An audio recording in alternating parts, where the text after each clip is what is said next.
You have many good things in terms of daily basis and many. It's a question of insist, like always we have done, insist until the end, and we will come back. Thank you very much. Good to see you again.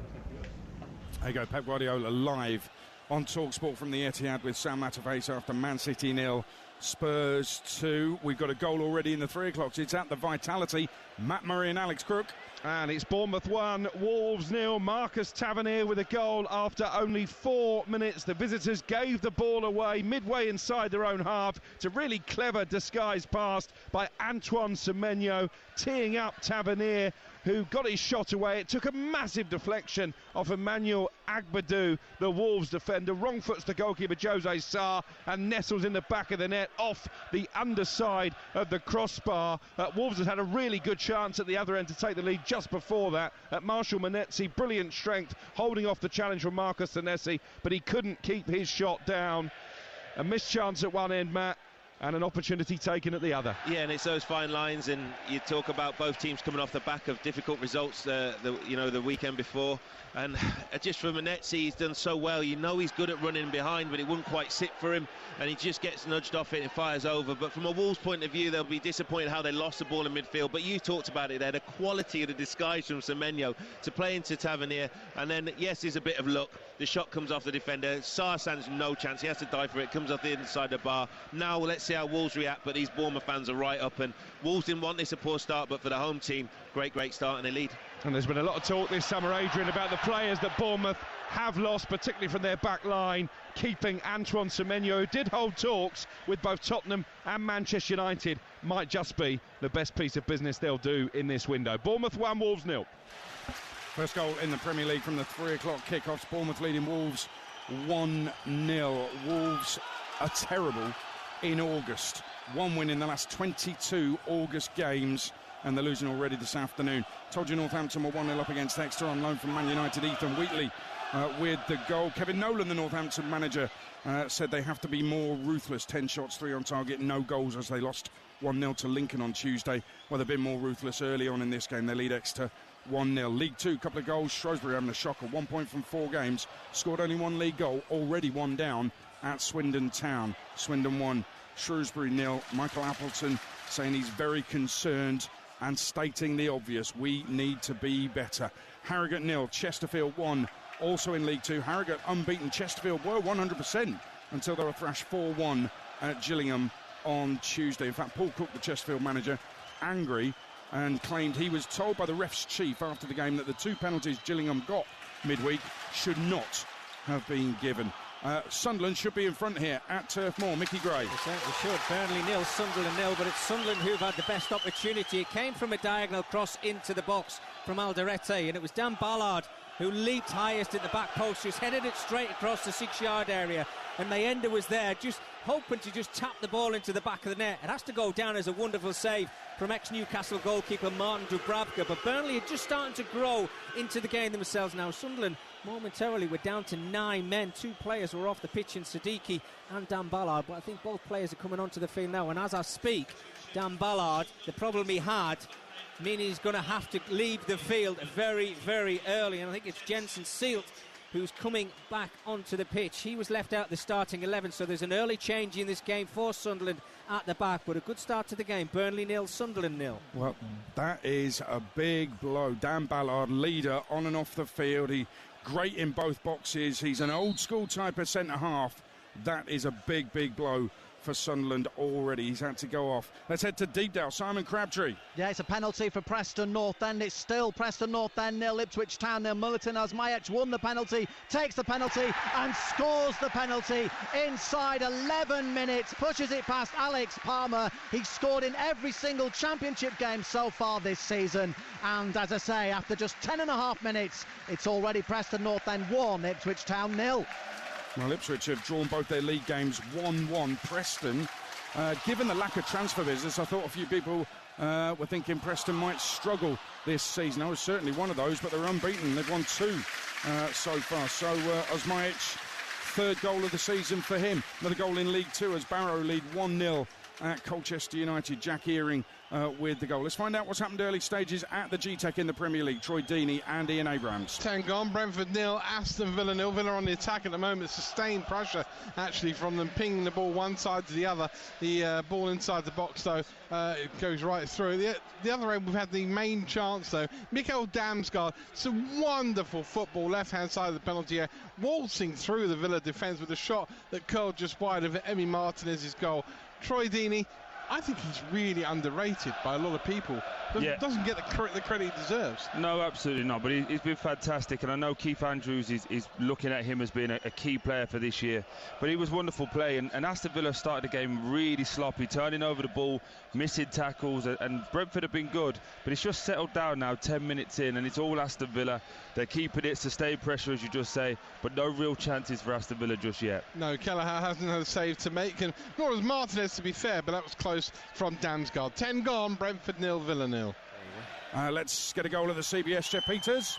It's Coventry City 1, QPR 0. Hadji Wright the scorer, but an excellent low cross from the right from Milan van Eyck. It was just in a perfect place, just inside the area, and Wright hit it first time. Terrific finish beyond the goalkeeper Joe Walsh. And the news earlier that the stadium here finally, after 20 years, is owned by the football club, and they've got an early goal here. They are bouncing. It's Coventry 1, QPR 0.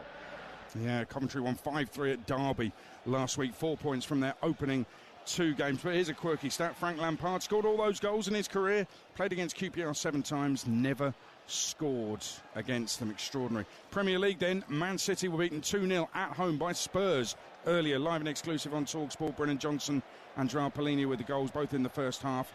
Bournemouth 1, Wolves 0 is the only goal from the 3 o'clock kickoffs. In the Championship, Coventry 1, QPR 0, Preston 1, Ipswich 0, League 1, Lincoln lead at Bolton 1-0, Northampton 1, Exeter 0. Wickham have taken the lead against Reading. Fred Onyedinma with the goal. It's a local derby, 20 miles between the two sides, and a lot of edge as well. The Reading owner used to be the Wickham owner. Wickham tried to buy Reading's training ground seemingly on the cheap when they were in financial trouble as well. Big edge there.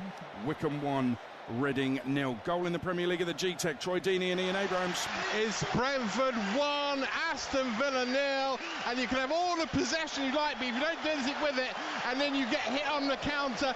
Ball played through for Dango Ouattara on his debut. 42.5 million quid they spent on him. In on goal, Martinez saved, but Ouattara stopped the rebound in. Troy, proper striker's goal. Oh, this is so old school as well. Just gets played back to Kelleher. He just clears his line, and it's just 2 up front. Thiago just wins the flick on. Tyrone Mings doesn't go with him. Goes between him and Pau Torres. Neither are really quick, and Ouattara just runs straight through. 1v1. Fair play to Emi Martinez. Makes the save, but it comes straight back to him, and he just has an empty net to roll it in. Great start for Brentford. Aston Villa really in trouble. We've seen the problems about playing out from the back today. This was about as route one as you get. Brentford 1, Aston Villa 0. Yeah, worry for Villa. Last week, the 0-0 against Newcastle. Unai Emery very spiky, unnecessarily spiky with Sam Masface afterwards. But the Villa stats weren't good. Fewest shots and lowest XG of any Premier League side last week. Not good at all, and they're a goal down already at Brentford, who were 3 down at half-time at Forest last Sunday. League 2 latest scores. Barrow lead 1-0 at Colchester. Fleetwood have taken the lead against Oldham. Ched Evans, Fleetwood managed by Pete Wild, who was an Oldham fan growing up and worked for 10 years at Oldham, including spells as caretaker manager and manager. Goal at Wrexham, Chris Hull. Goal for Wrexham, Wrexham 1, Sheffield Wednesday 0. It's really harsh on Sheffield Wednesday because they've been excellent in these opening 15 minutes. It's a free kick for Wrexham on the left-hand side. Lewis O'Brien throws a lovely ball into the 6-yard box, and it's not dealt with, and it falls down to Kiefer Moore, one of Wrexham's 2 strikers today, and Moore lashes it home from just a couple of yards. Wrexham 1, Wednesday 0. Well, they lost their first 2 league games this season, Wrexham. First time they've done that since 1982. And it was only actually 5th home defeat against West Brom since returning to the EFL in the summer of 2023. But they lead against Sheffield Wednesday, who are crisis club Sheffield Wednesday. Lost both so far. Actually didn't win any of the first 13 2 seasons ago, but still stayed up. That's when they had Danny Röhl come in and take over. Just finishing off the scores in League Two for you. Fleetwood leading 1-0, Chesterfield 1 up at Harrogate, Notts County 1, Bromley 0, Matthew Dennis with a goal, Swindon leading Shrewsbury by 1-0. And in League One, Mansfield have just taken the lead against Leyton Orient. Regan Hendry with the goal. You're listening to Game Day Live on TalkSport with Enterprise Rent-A-Car. Here for it. Book now at enterprise.co.uk. Game Day Live on TalkSport with Sky Sports. Stream the biggest Premier League games flexibly with Now. Like Arsenal versus Leeds United live today. Search Now Sports 18+, stream via internet. Terms apply. He's having a blinder. He's clipped the post. He's looking formidable. Then substitution. His game might be over, but yours isn't. With Betfair's Safe Sub, your bet simply rolls onto the player coming on. Playing a different league with Betfair. Valid on selected leagues and markets only. Applies to singles, multiples and bet builder bets on qualified player outcome selections. Does not apply to odds boost. T's and C's and exclusions apply. 18+, gambleaware.org. Game Day Live on TalkSport with Enterprise Rent-A-Car. Here for it. Book now at enterprise.co.uk. Essential goals from every game that matters. Game Day Live on TalkSport. Told you about Mansfield going 1-0 up against Leyton Orient in League One. Ryan Hendry has scored from 40 yards. Some goal for Nigel Clough's Mansfield, who lead Orient 1-0. Also in League One, Northampton 1, Exeter 0 has now become Northampton 2, Exeter 0. Sean Dyche is well known in these parts. There's a pub up the roads from Turf Moor named after him. Well, his son Max has scored for the Cobblers this afternoon. Northampton 2, Exeter City 0. Max Dyche with the goal. Round the grounds we go, starting here at Turf Moor. Alongside me, Mickey Gray. Well, they're dominating possession, but they're not dominating the opportunities. Still Burnley 0, Sunderland 0, but it's Sunderland who've had the two best opportunities of the game. The first from Mayenda in the first 4 minutes, but Chemsdean Talby just been played into the 18-yard area by Adingra down the left-hand side. Wonderful little run, just got to the edge of the 6-yard area, tried to dink the ball over the top of Dubravka, and it just glanced wide of the Burnley goal, but Sunderland looking very strong up front. Good game here, Burnley 0, Sunderland 0. I must tell you, Elijah Mayenda really should have scored. I know you could say it's a good save from Dubravka, but he shouldn't give him a chance.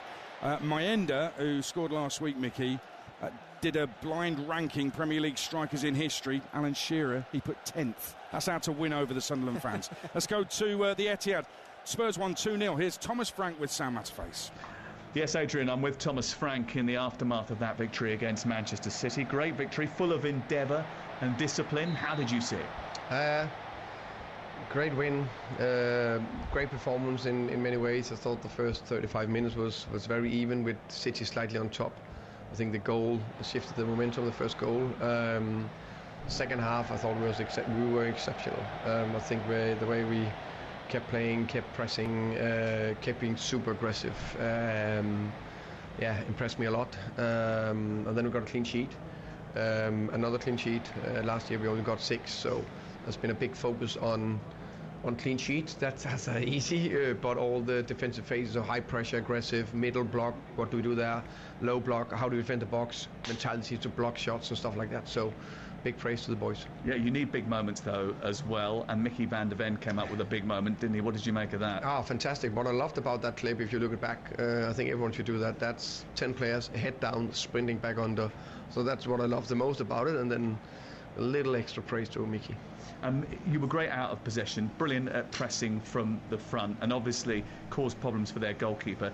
Were you targeting him in particular, or was it just an overall game plan? Overall game plan, just to press, and the way we want to press, we go man-man, and of course we go into the keeper when we can. The goal was well taken as well by Palhinha. He's made a real impact on your team. Yeah, very good. Pleased with his performance. I think actually he will only get better. I don't think he's top fit yet, so it's fairly good from him so far. What did you make of the decision when James Trafford came out of his penalty area and collided with Mohamed Kudus? It's been shown a lot on social media, people asking whether or not there could have been a red card there. What was your thinking? I think it's definitely a foul. You can't come out like that, and then the knee to chest. To have a red card, that I think probably need to ask some people that are more clever than me about the rules and the law of the game. That could be a red, probably also could not only be a yellow because everyone was so close. You had one moment where you almost gifted them possession inside your penalty area. How difficult is it to iron all of those things out in the short space that you've been in charge? I think that was definitely living a little bit on the edge. So and it happens if you want to play and you want to be brave. You know, sometimes like that happens sometimes. There's been a lot of talk about you being linked with Savinho, who wasn't in the matchday squad for Manchester City today. Is that a deal that you can see progressing? I would say in general, I never speak about players who's not in my team. So only speak about players that are in my team. Well, you look like you've got a very collective and unified group. Thank you. I think the group is showing great togetherness and great togetherness. But do you think you'll add to it? I think we are definitely in the market. We definitely want to strengthen the team if we can, but I'm happy with my squad. Thank you very much. Cheers. Well, a very happy Thomas Frank speaking live on TalkSport from the Etihad with Sam Matterface after his Spurs looked really good on and off the ball. 2 first-half goals, took advantage of City's flaws, and Man City now Spurs 2. Johnson and Palhinha with the goals. That's how it finished live on TalkSport. And Spurs played 2, 1-2, scored 5, conceded none. Now, here at Turf Moor, which is an interesting incident, we thought Mickey Gray, Burnley, had gone in front, but they didn't. Yeah, it was very strange, wasn't it? But we went to VAR. It was Burnley who had the ball in the back of the net. It was Lyle Foster with the finish, but as he was breaking through, he just got his hand on the shoulder of Jensen Seelt. He did slot the ball into the back of the net. This place obviously erupted, but then the referee, Michael Salisbury, blew his whistle, waited for John Brooks from the VAR to make a decision to say there was a foul in the build-up, so the ball... Then the goal was taken away. Then just after that, we had Simon Adingra from Sunderland. He slapped one of the Burnley players in the face. He was given a yellow card, could have easily been a red card. So it's all happening here at Turf Moor, but it's still Burnley 0, Sunderland 0. Well, if anything, the VAR was too quick, which is quite a complaint, isn't it? Let's get a goal at the CBS Arena. Jeff Peters.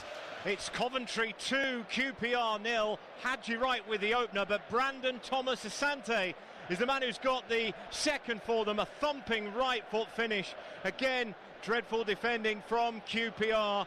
They're struggling this season. They're yet to win. Coventry are unbeaten, and they're flying here midway through the first half. Coventry 2, QPR 0. Goal in the Scottish Premiership, Hearts 0, Motherwell 1, Callum Slattery. Joe Wesley, who used to be at Burnley, has gone to Dundee. He did score for them at Kilmarnock a moment ago, but it's been disallowed by the VAR. Let's head to the G-Tech on TalkSport in the Premier League. Troy Deeney, Ian Abrams. Midway through the first half, Brentford 1, Aston Villa 0. That debut goal for Dango Ouattara. It was a long ball by Kelleher, flicked on, and although his first effort was saved, he had the presence of mind not to feel sorry for himself and stick in the ball after. Since then, it's been a bit stop-start, really. We've had a couple of injuries, one to Kamara, who went off to be replaced by Buendia. Keane Lewis Potter nearly had his head kicked off by Tyrone Mings. You've just seen another Brentford injury on the edge of their own penalty area. In fact, Troy, talk to me about Tyrone Mings' afternoon so far. It's been stinky. That's the only way to say it. He's been lack of concentration, giving the ball away cheaply, and I thought he was at fault for the goal as well. You've got to go in tight with Thiago. He's a big boy, Tyrone. Go and win that header. He goes and stops, and then Thiago flicks it. He's in no man's hand to be on the cover for Pau Torres, and he should have probably got a yellow card. Arguably could have got a sending off with a high foot just now against Lewis Potter. So 20 minutes in, and he's not giving anyone any confidence at this moment in time. No, he's not had a great afternoon so far. Unlike Troy, who's having a great afternoon. Brentford 1, Aston Villa 0. Matter of opinion, I'd say. A goal in the National League, Halifax 0, Forest Green Rovers 1. Yahia Bamba with the goal. Forest Green Rovers battered Sutton United 4-0 in midweek. Robbie Savage very happy with the performance. He said the disappointing thing is we didn't score more. It's not the only time Savage has destroyed Sutton. Let's go to the Vitality, Matt Murray and Alex Crook.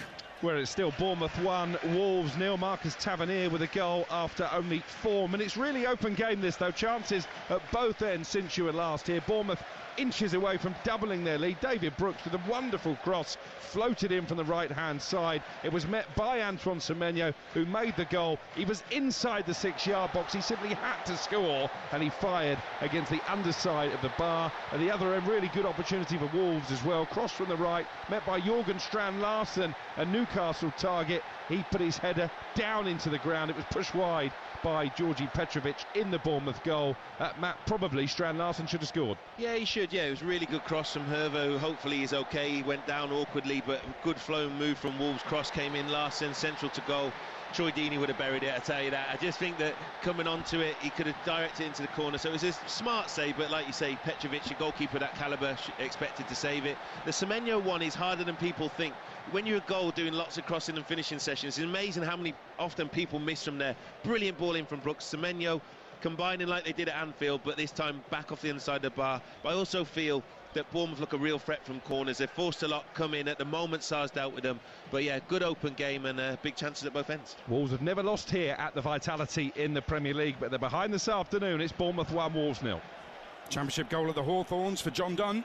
West Brom 1, Portsmouth 0. A stunning goal from Mikey Johnston, a assist maker twice off the bench last week. He starts today, he drifts across from the left to the right of the D. Ball fizzed into him from Isaac Price, and almost like a training ground exercise, Portsmouth backed off and he pings one right-footed into the bottom left corner. Portsmouth had the better chances in the game. Adrian Segicic had a shot from the area that was narrowly wide. Florian Bianchini was sent through one-on-one. Josh Griffiths snuffing out that opportunity, but West Brom take the lead. West Brom 1, Portsmouth 0. Scottish Championship race beat Dunfermline 2-0 last night. Morton lead Ayr by a goal to nil. In League One, it's Stockport 0. Burton Albion 1. Udoka Godwin Malife has got the goal on 24. Stockport, a lot expected this season. They led but lost at home to Bradford on Tuesday, losing at home this afternoon as well. Dave Challinor, the manager, called the second half performance on Tuesday against Bradford mind-blowing. Described the goals conceded as a shambles. Goal in League 2 as well. Accrington 0. Grimsby Town 1. Jace Cabbier's 4th of the season, signed from National League South Truro, now in the National League. He's having a blinding start to his league career. And don't forget, Wednesday night live on TalkSport, Grimsby against Manchester United in the second round of the Carabao Cup. Round the grounds in the Championship to St Mary's first of all. TalkSport's Lawrence Mora. Where it's Southampton 0, Stoke 0, but it's been a cracking game despite the lack of goals, end to end, both teams going at it 100 miles an hour. We've seen Saints Adam Armstrong have the first chance. He drove down the right hand side of Stoke's defence, and his shot on the run though just went wide of the near post. At the other end we've seen Ben Wilmot's header wasn't strong enough, the ball bouncing down into the ground and into the Saints keeper Baznu's hands. We've also seen the visitors, Wideman, Manhoef and Thomas. They've been causing no end of problems for the home side. Saints also forced into an early change. Wing back Wellington, he's been helped off the pitch and been replaced by Ryan Manning. Good fun so far at St Mary's, although it's Southampton 0, Stoke 0. Game day live on TalkSport with Sky Sports. Don't forget that with Now you can stream all the Sky Sports action flexibly, like Arsenal Leeds live today. Search Now Sports to Carrow Road. We go on TalkSport. Mike Sewell. 28 minutes played. Norwich 0, Middlesbrough 0. A half a few chances. A game that started well for Middlesbrough, who had the opportunity to open the scoring inside 3 minutes when Vladan Kovacevic, the Norwich goalkeeper, was caught in possession on the edge of his own 6-yard area. Borough couldn't capitalise. Norwich have warmed up as the game has gone on, and particularly exciting on this near left flank where I'm sitting is Papa Amadou Diallo, signed from Metz in the summer. He's looked very dangerous, but so far Norwich 0, Middlesbrough 0. Gateshead lead Tamworth 1-0 in the National League. Will Flint with a goal. They were battered 4-0 at Rochdale in midweek. Let's head to St Andrews in the Championship with TalkSport's Tom Ross. Birmingham 0, Oxford 0, but Birmingham should be ahead. 2 wonderful chances, both fall into Japanese striker Kyogo. He was put through by Williamson, who raced clear just to keep it a beat, put it wide of the post. A great chance, and just seconds ago, as you join me, again across from the left, he headed over from a yard out. Apart from that, it's been a competitive game, a very good game. Oxford competitive in the extreme. Birmingham 0, Oxford 0. Another goal in the National League. Aldershot have lost all 3 games so far. Solihull Moors have drawn all 3 so far. Aldershot lead at Solihull Moors through a Ryan Hall goal. Mansfield have doubled their lead against Leyton Orient in League One. It's a second from Regan Hendry.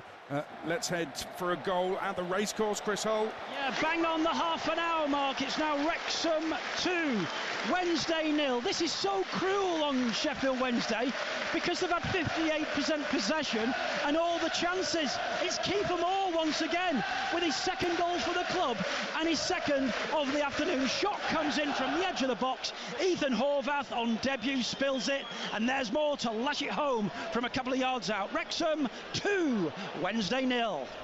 TalkSport taking you to Deepdale update there. Simon Crabtree. Where it's still Preston North End 1, Ipswich Town 0. The goal penalty from Mulliton Osmajic, who won it from a foul from Jacob Greaves and dispatched it into the bottom right-hand corner. His third in 3 championship games this season. Ipswich Town have responded well. Ben Johnson's had a shot from outside the area. Jack Clark flashed one across the keeper, but they've yet to have a real troubling shot. It's why it's Preston North End 1, Ipswich Town 0.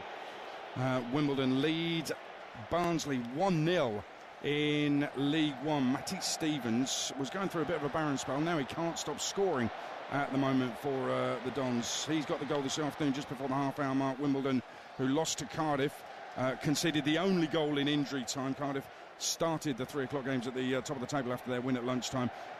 Johnny Jackson, the Wimbledon manager, saying if they play like that every week despite defeat, they're going to be fine. Described the performance as brilliant. They lead 1-0 this afternoon. Hartlepool lead Woking 1-0 as well. Woking have lost both their games so far. Notts County 2, Bromley 1 is a latest in League 2. Let's go to Bramall Lane on TalkSport. Alan Biggs. There's Sheffield United 0, Millwall 0. The home manager Ruben Sayers made no bones about it a couple of days before this game. In a press conference he admitted he's under pressure already. In fact, he called it massive pressure, but his team are pretty much battling on even terms here in this first half with Millwall. Well, they made a bright start, a positive start, really without creating near goal, with what is an attacking lineup. And the 2 incidents of note have both come from Millwall from a distance. Leonard and Negley both firing just over from the edge of the box. Millwall, by the way, awoken by a fire alarm at their hotel at 4 o'clock this morning, but no wake-up call as yet needed for them here. It's Sheffield United 0, Millwall 0. Latest then in the Premier League earlier, live on TalkSport. Man City 0, Spurs 2 was a full-time score.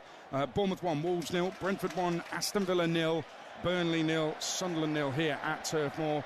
Championship latest scores: Coventry 2, QPR 0, Norwich 0, Middlesbrough 0, Preston 1, Ipswich 0, goalless at Sheffield United, goalless at Southampton. West Brom are 1-0 up against Portsmouth. Wrexham lead Sheffield Wednesday by 2-0.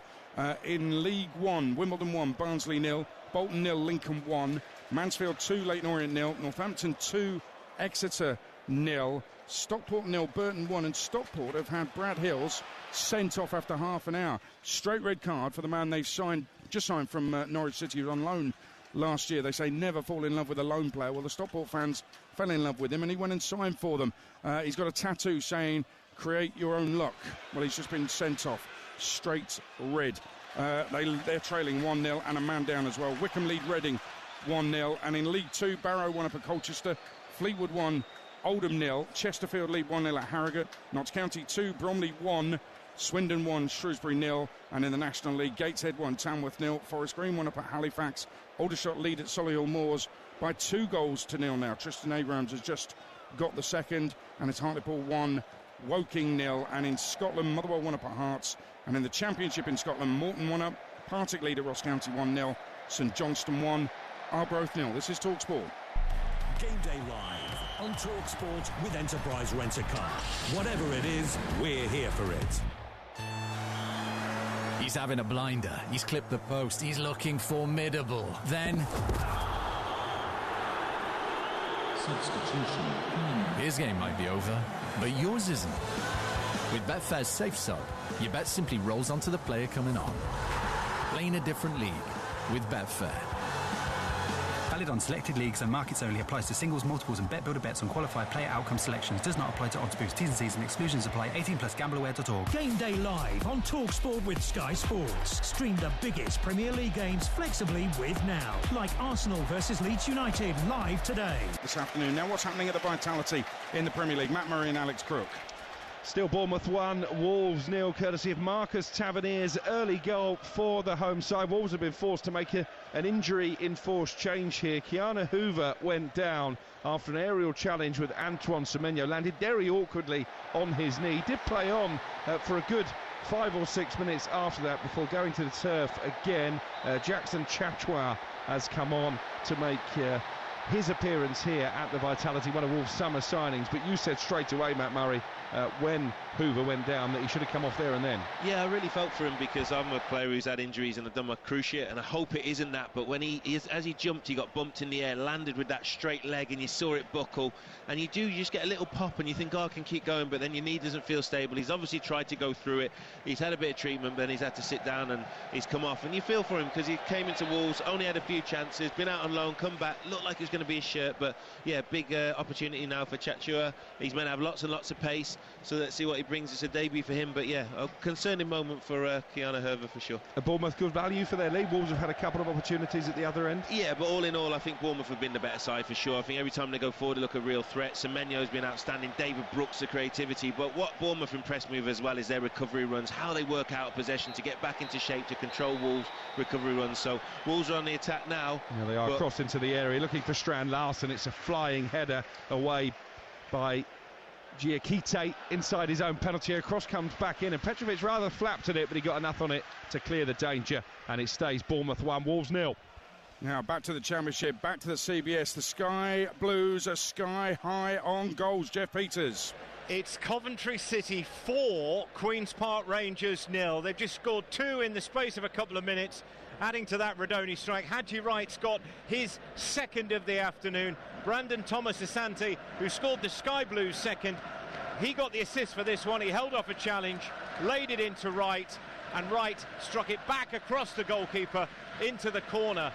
They're kind of like Queen's Park strangers, the way that they're playing. There's no cohesion with the visitors here, but the Sky Blues, make no mistake, they look really slick and really good. It's 2 for Wright, it's 4 for the Sky Blues on a special day for them, with the news that they're now in ownership of their own stadium. Coventry 4, QPR 0. Yeah, 1 point from 2 league games for new manager Julian Stefan at Queen's Park Rangers. That's going to be 1 point from 3 league games. He has got problems. Goal at Bramall Lane, Alan Biggs. Sheffield United 0, Millwall 1. Luke Cundle is the scorer for Millwall. They've been far the more threatening team, maybe haven't dominated possession, they've just done more with it, and Cundle, just before the goal, had been denied just inside the area. Fierce shot tipped over by Michael Cooper, but he made no mistake when the home team failed to clear very messily from a corner, and Mihajlo Ivanovic headed a pass, actually sort of nodded Cundle through a gap, and Cundle finished emphatically from close range. So Millwall made a decent start this season. Following it up here, more problems for the Sheffield United manager, the new Sheffield United manager who followed Chris Wilder into the job. Sellers is having a nightmare so far. So was I, failing to remember his Christian name. It's Sheffield United 0, Millwall 1. I was going to say he's not the only one.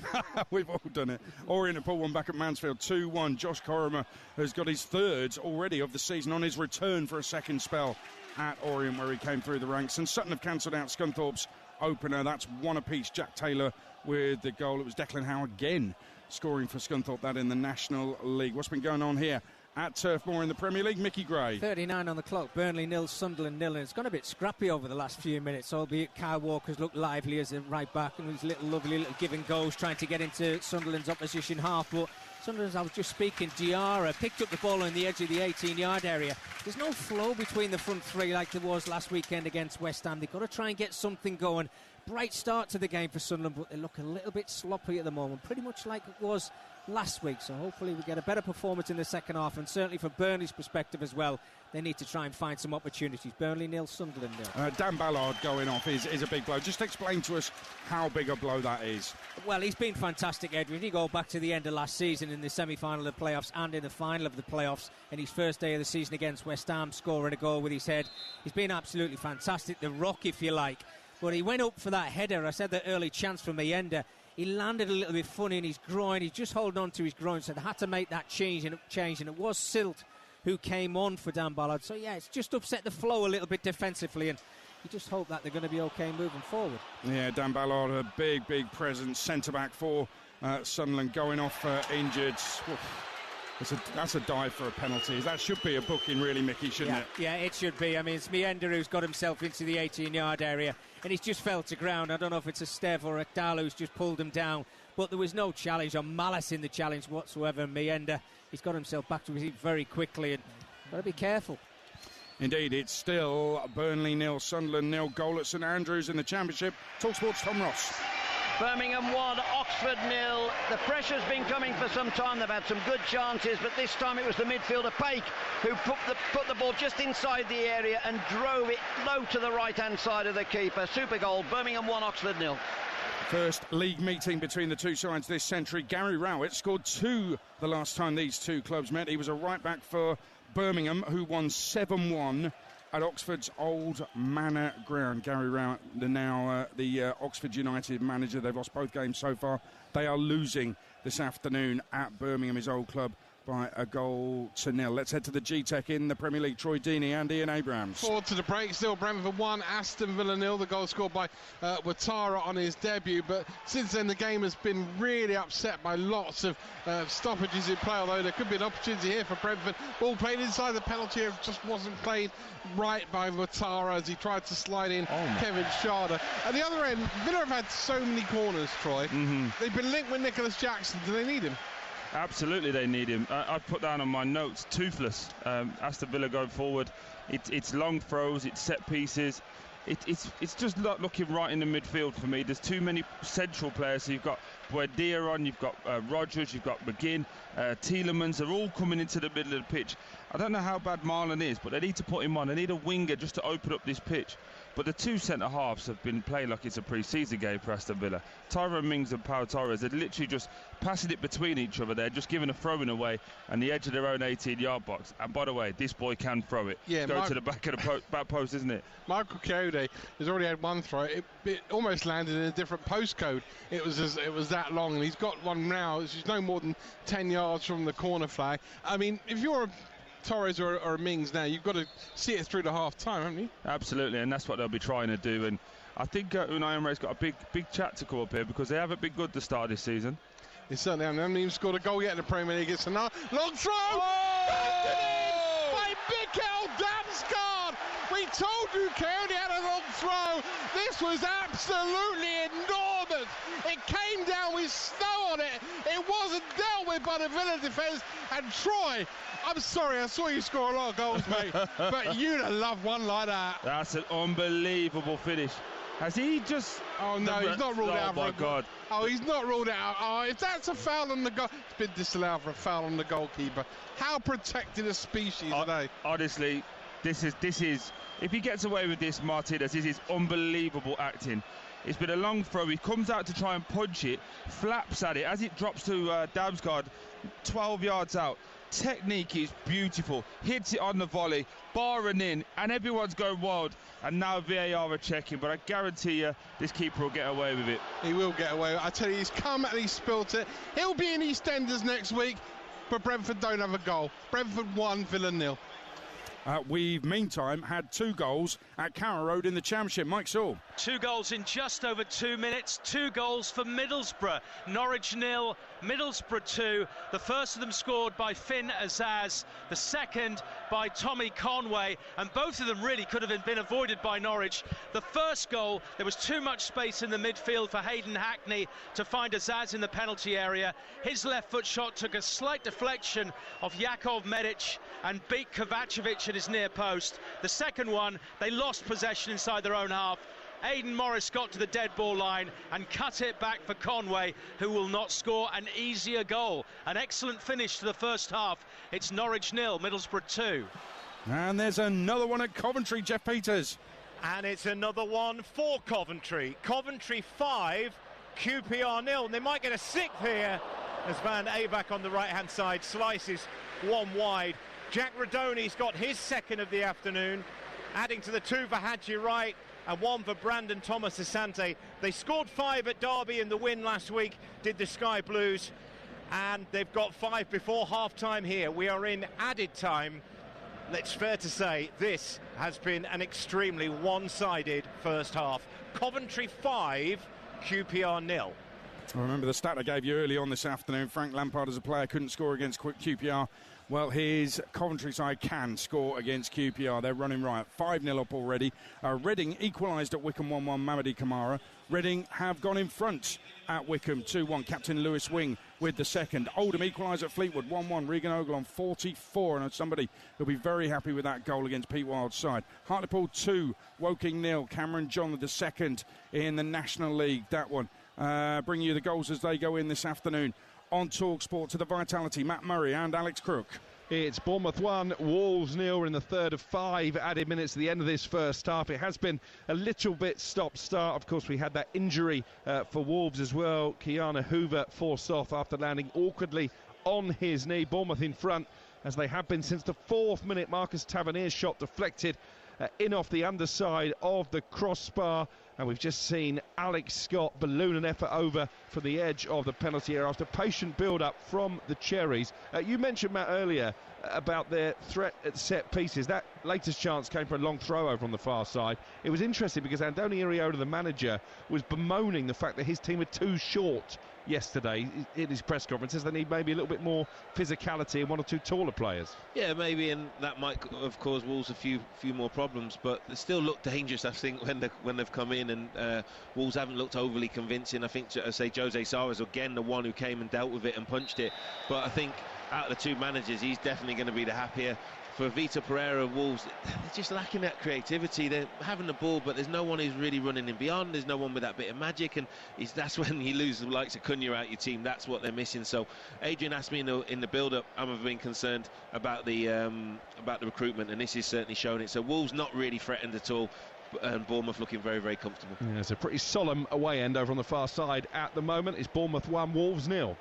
We've got half-time whistles blowing. 4 added on here at Turf Moor, 0-0. Burnley, Sunderland, we're 2 minutes up on those 4, but it's half-time in the Championship at Bramall Lane. TalkSport's Alan Biggs. Sheffield United 0, Millwall 1. Boos ringing out from the Bramall Lane faithful at the break, because from bright beginnings, Sheffield United haven't mustered a single shot on target. Millwall mounting a threat from sort of mid-half onwards, mostly from long range, with efforts from Leonard and Negley going close, but then getting closer. Cundle with a shot from just inside the area, tipped over by Michael Cooper, and finally it was Cundle himself who stole through from a headed assist from Ivanic to put Millwall deservedly, I thought, in front in this first half. Josh Coburn might have added to it with a deflected effort just wide. So problems mounting for Ruben Sayers, the Sheffield United manager.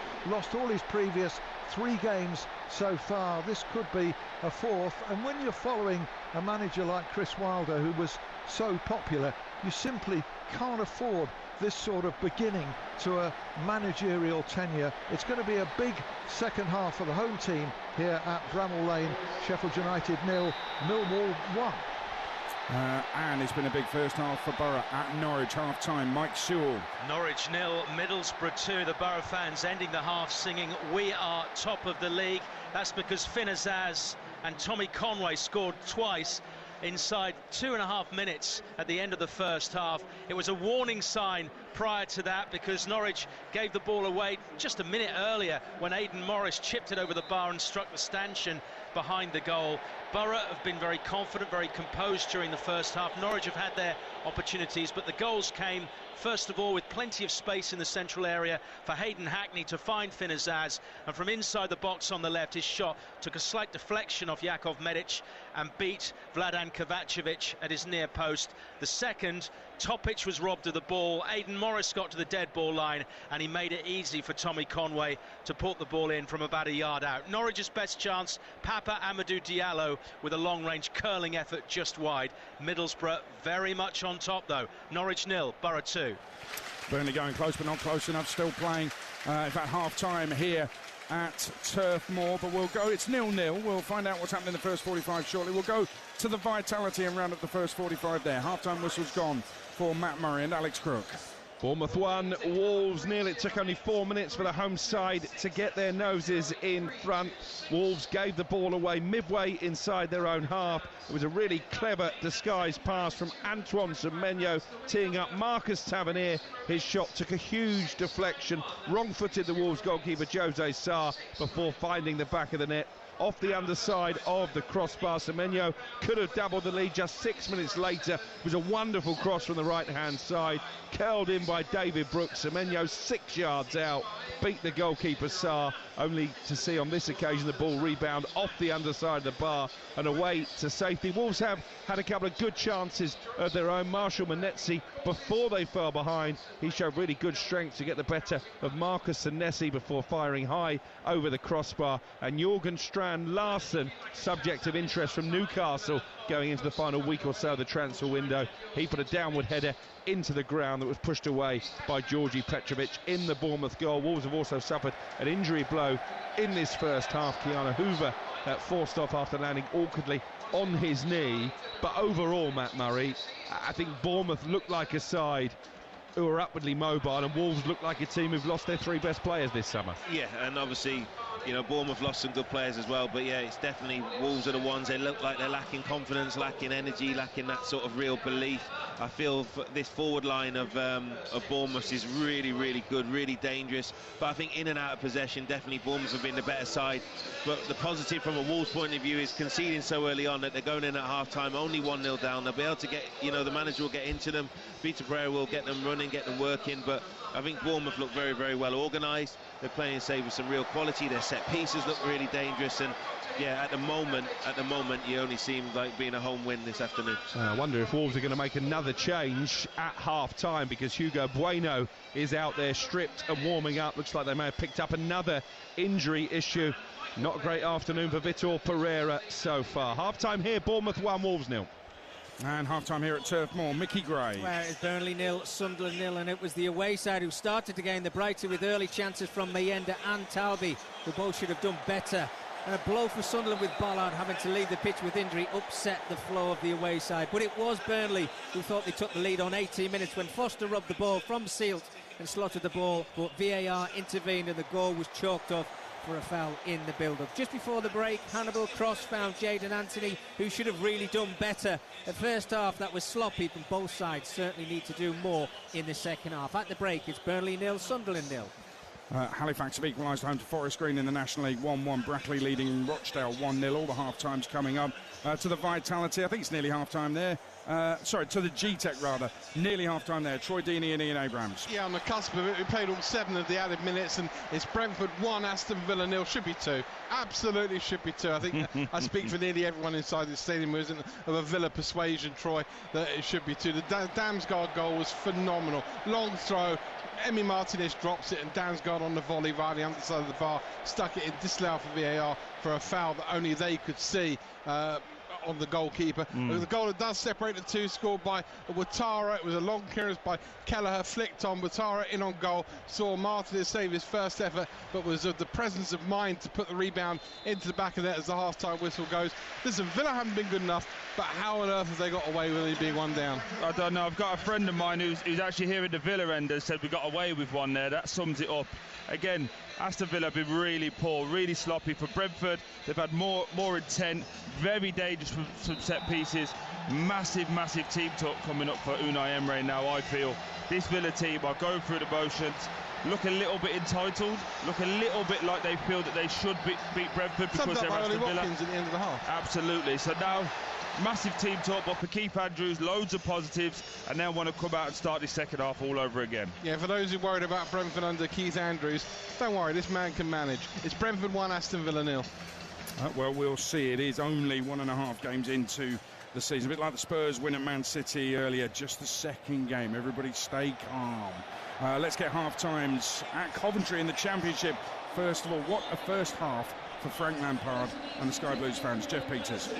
Yeah, it's Coventry 5, QPR 0. A special day for the Sky Blues with news that they finally purchased this stadium, and boy, are they in celebration mood. They've sliced through QPR, the same opponents they beat in their first game here 20 years ago this week, and they've scored 5 for the second week running. 2 goals apiece for Hadji Wright and Jack Rodoni, with Brandon Thomas Asante getting the other. Wright with the 12th minute opener, drilled home brilliantly from Van Avak's cross. Thomas Asante doubled the lead, set up by Rodoni, who got the third 10 before the break. Thomas Asante then teed up Wright for his second, and Rodoni's second poured further misery on a QPR side who looked an utter mess.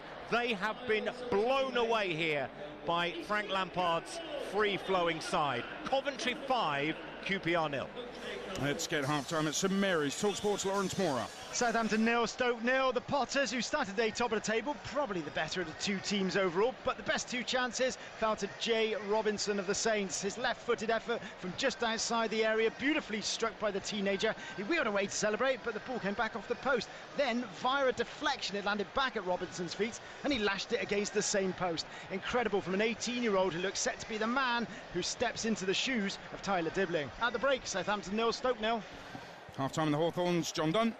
West Brom 1, Portsmouth 0. Pompey did have the better chances before Albion got a deserved lead. Adrian Segacic with a shot from the edge of the area, narrowly wide. Segacic then sent through Florian Bianchini, but he was snuffed out by Josh Griffiths in the Albion goal. Mikey Johnston got the goal for Albion 25 minutes in, drifting to the right of the D. Portsmouth backed off. The invite to shoot was accepted, a dipping shot into the bottom left-hand corner. Albion looking to start a season with 3 wins. They lead at the break. West Brom 1, Portsmouth 0.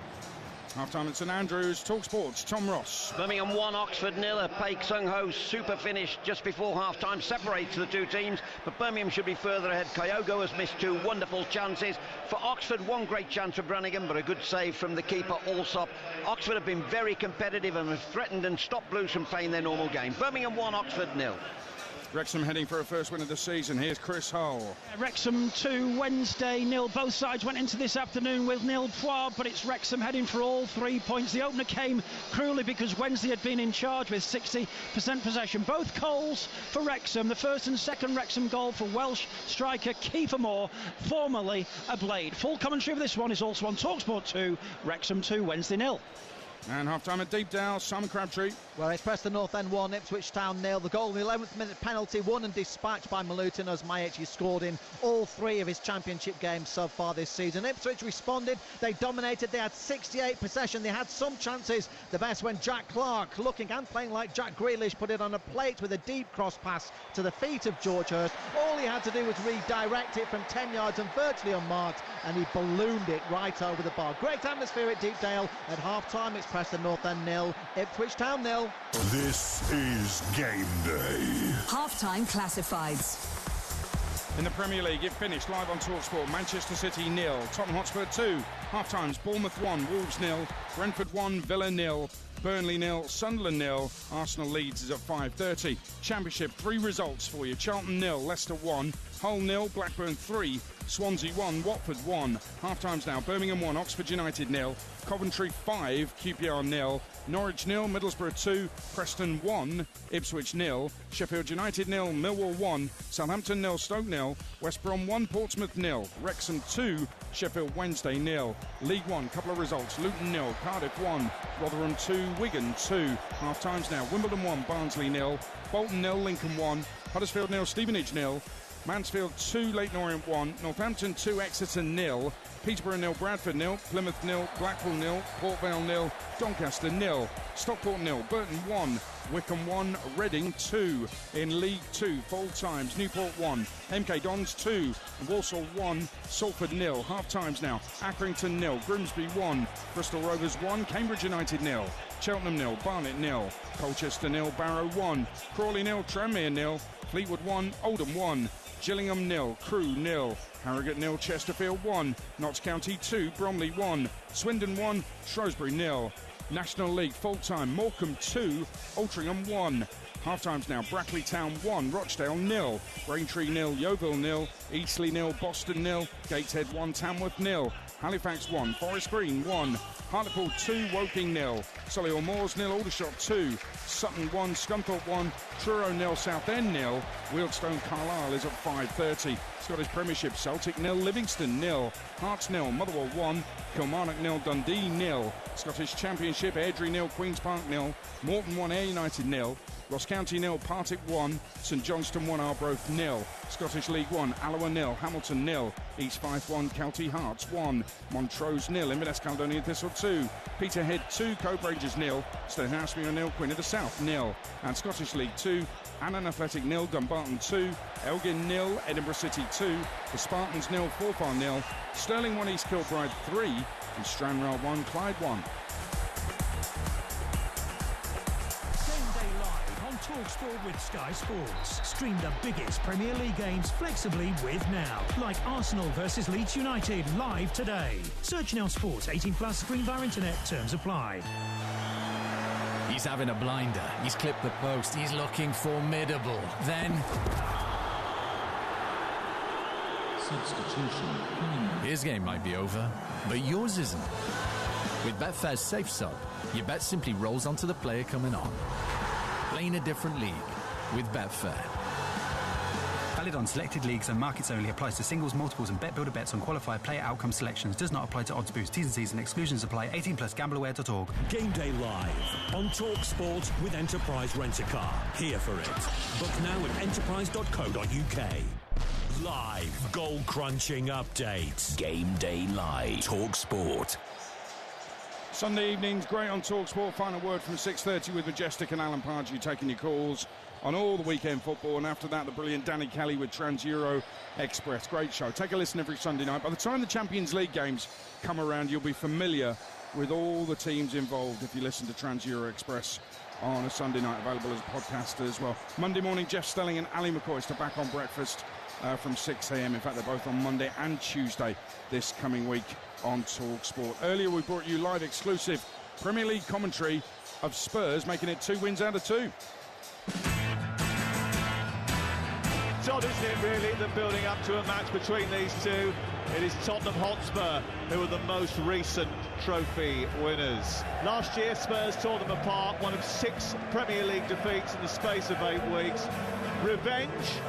Well, that's the aim. 5 or 6 yards of Richarlison's away.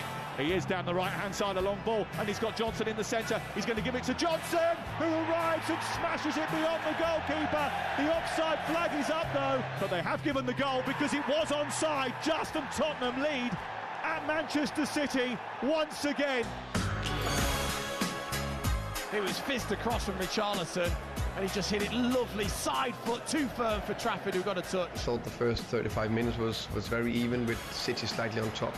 I think the goal shifted the momentum of the first goal. Second half, I thought we were exceptional. Oh, given away stupidly by Trafford. Here's Richarlison. This should be 2-0. Polinia, it is 2-0. It's terrible from Trafford. It's a meltdown from Manchester City, and Tottenham Hotspur take full advantage. Well, he's looked nervy, hasn't he, right from the start of the game, James Trafford. When the ball's been played to him, he's made a couple of mistakes already. He didn't get away with this one, it's awful. I had the feeling that in certain moments we were better than the result can say. Well, everybody was laughing at Spurs this week. They ain't laughing now. Another clean sheet. Last year we only got 6, so low block, how do we defend the box, mentality to block shots and stuff like that. So big praise to the boys. What is it about Tottenham Hotspur and Manchester City?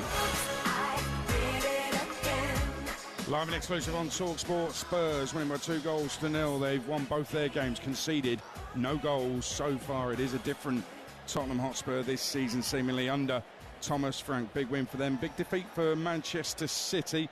That was live and exclusive on TalkSport. We've got the phone-in coming up 5:30 on TalkSport this evening. If you want to make a note of the number, 03717223344. They'll keep you in touch with the Premier League action as well. Let's look ahead to this evening's Premier League game with Sky Sports. Stay ahead of the game on TalkSport with Sky Sports. Stream the biggest Premier League games flexibly with Now. Like Arsenal versus Leeds United live today. Search Now Sports, 18+, stream via internet, terms apply. We'll talk to Jay Robson at Arsenal in a moment, but there's another goal, yet another one, at Coventry. Jeff Peters.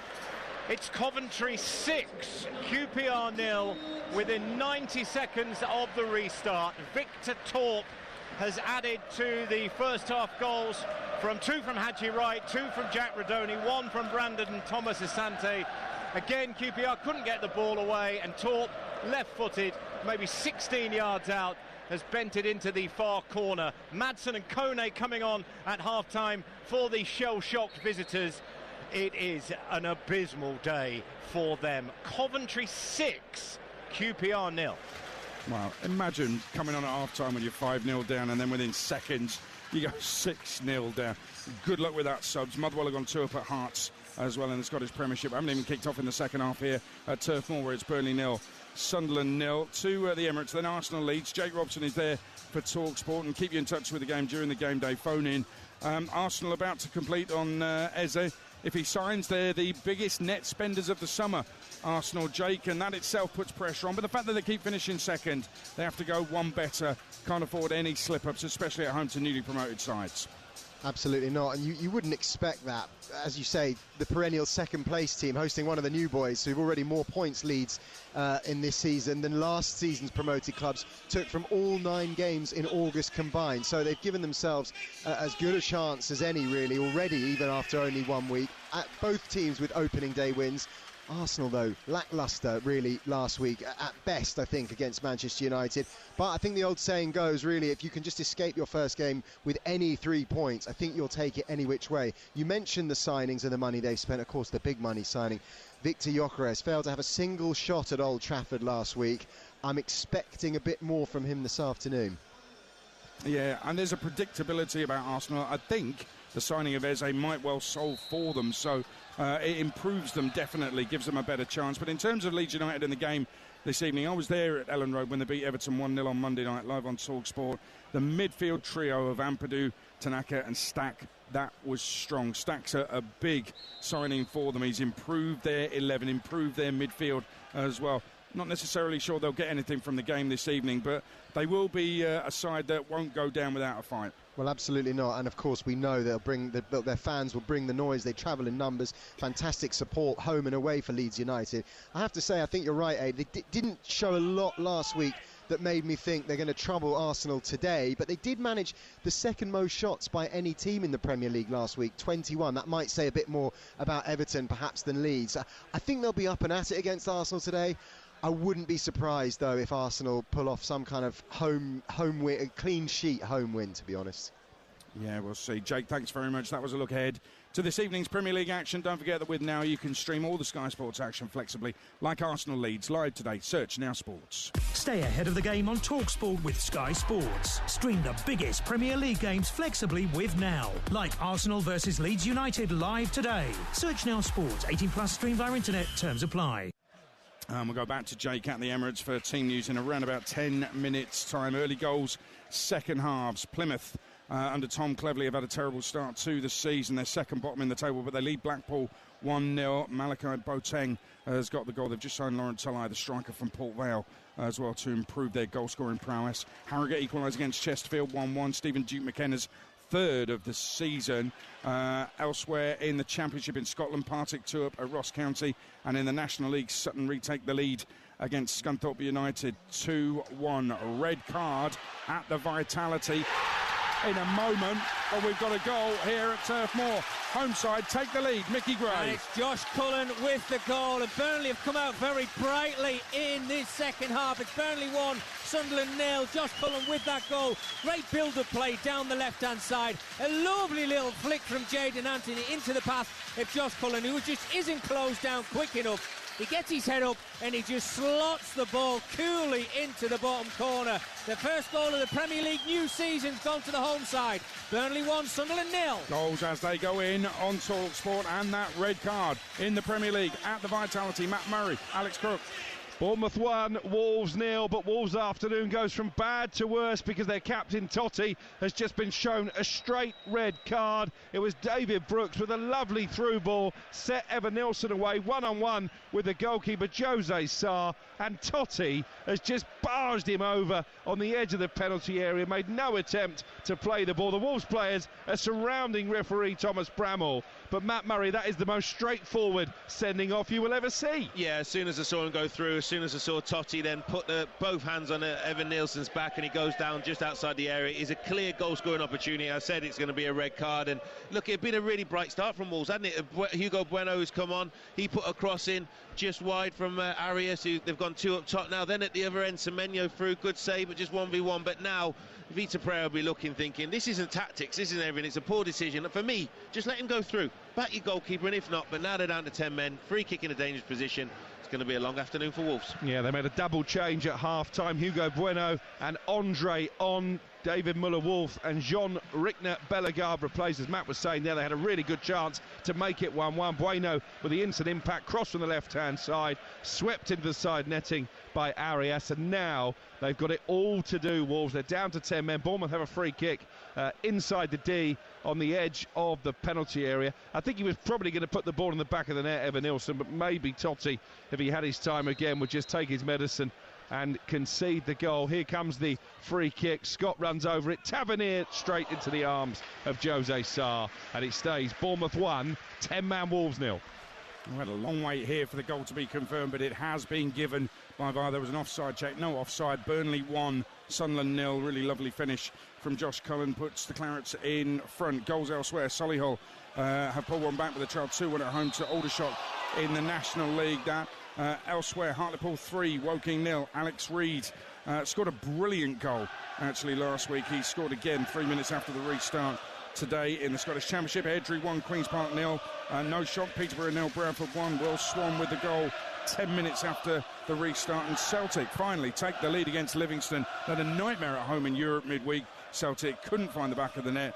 They lead 1-0 against Livy. What's going on at the G-Tech in the Premier League? Troy Deeney, Ian Abrams. 3 minutes of the second half gone. Brentford 1, Aston Villa 0. The Dango Ouattara goal in the first half still separating the two sides, and Villa have got a little bit lucky right at the start of the second half. Ball given away by Onana right on the edge of his own penalty. It was a sloppy pass, but he went down and he got the free kick off the referee, Tony Harrington. I've got to say, it looks to me, and maybe I'm looking at this superficially, Troy, Brentford really seem up for it. They seem to be taking this seriously as a Premier League game. Villa look like they're playing a pre-season friendly, and it kind of doesn't matter if they make a pass here or not. Yeah, that's absolutely right. I think when you look at the big players, your Watkins, Rodgers, McGinn, Onana, Tielemans, all been really sloppy, all been one-paced.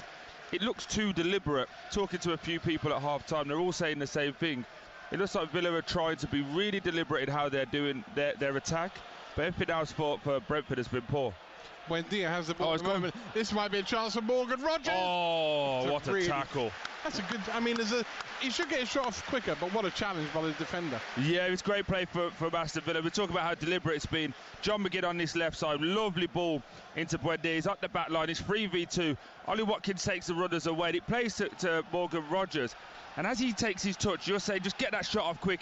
He delays a little bit, and it just allows Coyote to get back. It's a wonderful tackle, but it should have been a goal, should have been 1-1. Certainly should have been. 5 minutes of the second half gone.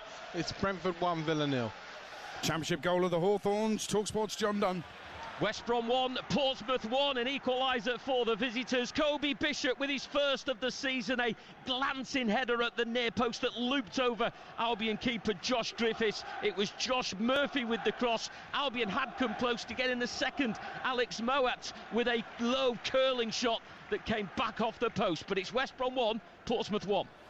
Latest scores then in the Premier League: Bournemouth 1, 10-man Wolves 0, Brentford 1, Aston Villa 0, and here at Turf Moor, Burnley leads Sunderland by a goal to 0. Championship from the 3 o'clock games: Birmingham 1, Oxford United 0, Coventry 6, QPR 0, Norwich 0, Middlesbrough 2, Preston 1, Ipswich 0. It's Sheffield United 0, Millwall 1, Southampton 0, Stoke 0, West Brom 1, Portsmouth 1, Wrexham 2, Sheffield Wednesday 0 is live on TalkSport 2. League 1 latest: Wimbledon 1, Barnsley 0, Bolton 0, Lincoln 1, Huddersfield 0, Stevenage 0 in the big one. Stevenage 100% so far. Mansfield 2, Leyton Orient 1, Northampton 2, Exeter 0, Peterborough 0, Bradford City 1. Will Swan with the goal for the Bantams, who've made a terrific start. 10 points from a possible 12. Plymouth 1, Blackpool 0, Port Vale 0, Doncaster 1. Owen Bailey has scored the opener for Doncaster. Darren Moore, the Port Vale manager, against the club he left mid-season a few years ago to join Sheffield Wednesday. Left a lot of Doncaster fans unhappy. Both sides promoted last season from League 2. Doncaster lead 1-0. Stockport with 10 men, 0. Burton 1, Wycombe 1, Reading 2. And in League 2, Accrington 0, Grimsby 1, Bristol Rovers 1 up on Cambridge, goalless at Cheltenham, Colchester 0, Barrow 1, Crawley 0, Tranmere 0, Fleetwood 1, Oldham 1, Gillingham 0, Crewe 0, Crewe the leaders, 100% so far, Harrogate 1, Chesterfield 1, Notts County 2, Bromley 1, Swindon 1, Shrewsbury 0, Shrew still looking for their first win of the season. Tranmere have just taken the lead at Crawley. Nathan Smith on 56. National League, Brackley 1, Rochdale 1, Conor McBride equalising for Dale. Goalless at Braintree, goalless at Eastleigh, Gateshead have 1 up, Halifax Forest Green is 1 apiece, Hartlepool 3, Woking 0, Solihull Moors 1, Aldershot 2, Sutton 2, Scunthorpe 1, Truro 0, Southend 0. And Scottish Premiership, Celtic 1, Livingston 0, Motherwell 2-0 up at Hearts, Kilmarnock 0, Dundee 0. And in the Championship in Scotland, Airdrie 1, Queen's Park 0, Morton 1, Ayr United 0, Partick 2 up at Ross County, and St Johnstone 1, Arbroath 0. Red card at Carrow Road. In the Championship, TalkSport's Mike Sewell. It's going from bad to worse for Norwich. Norwich 0, Middlesbrough 2, and now Jacob Wright has received a straight red card for a challenge on Aidan Morris. Wright had possession midway inside the Middlesbrough half. The ball ran away from him, and as Morris stepped in, he lunged in with a challenge, and his right foot went through Morris's foot. He's being treated at the moment. Wright is already headed down the tunnel. Norwich down to 10 men, and they trail 2-0 to Middlesbrough.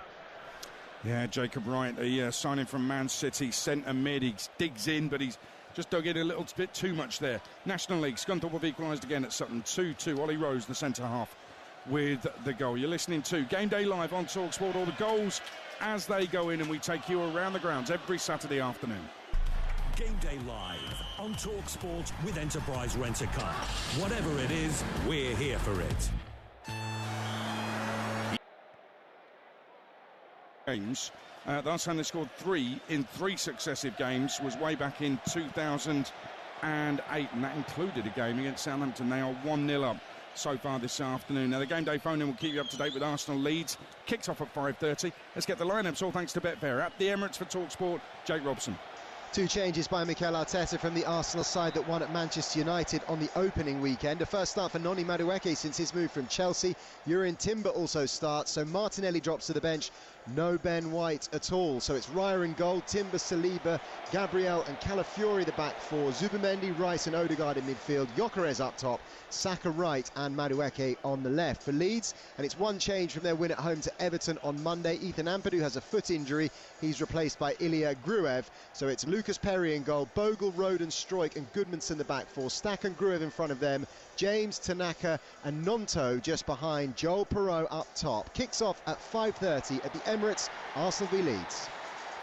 And those lineups brought to you by Betfair, the official betting partner of TalkSport's Premier League coverage. All thanks to Betfair, 18 plus, begambleaware.org. Right, let's go around the grounds. Latest here at Turf Moor. Alongside me, TalkSport's Mickey Gray. 58 on the clock, Burnley 1, Sunderland 0, separated by that Josh Cullen goal. We just had a long delay of the game, Adrian. I don't think they've sorted the problem out yet. The floodlights have gone out at Turf Moor and the players are playing still at the moment. The game has restarted, but it is a little bit dark on pitch side.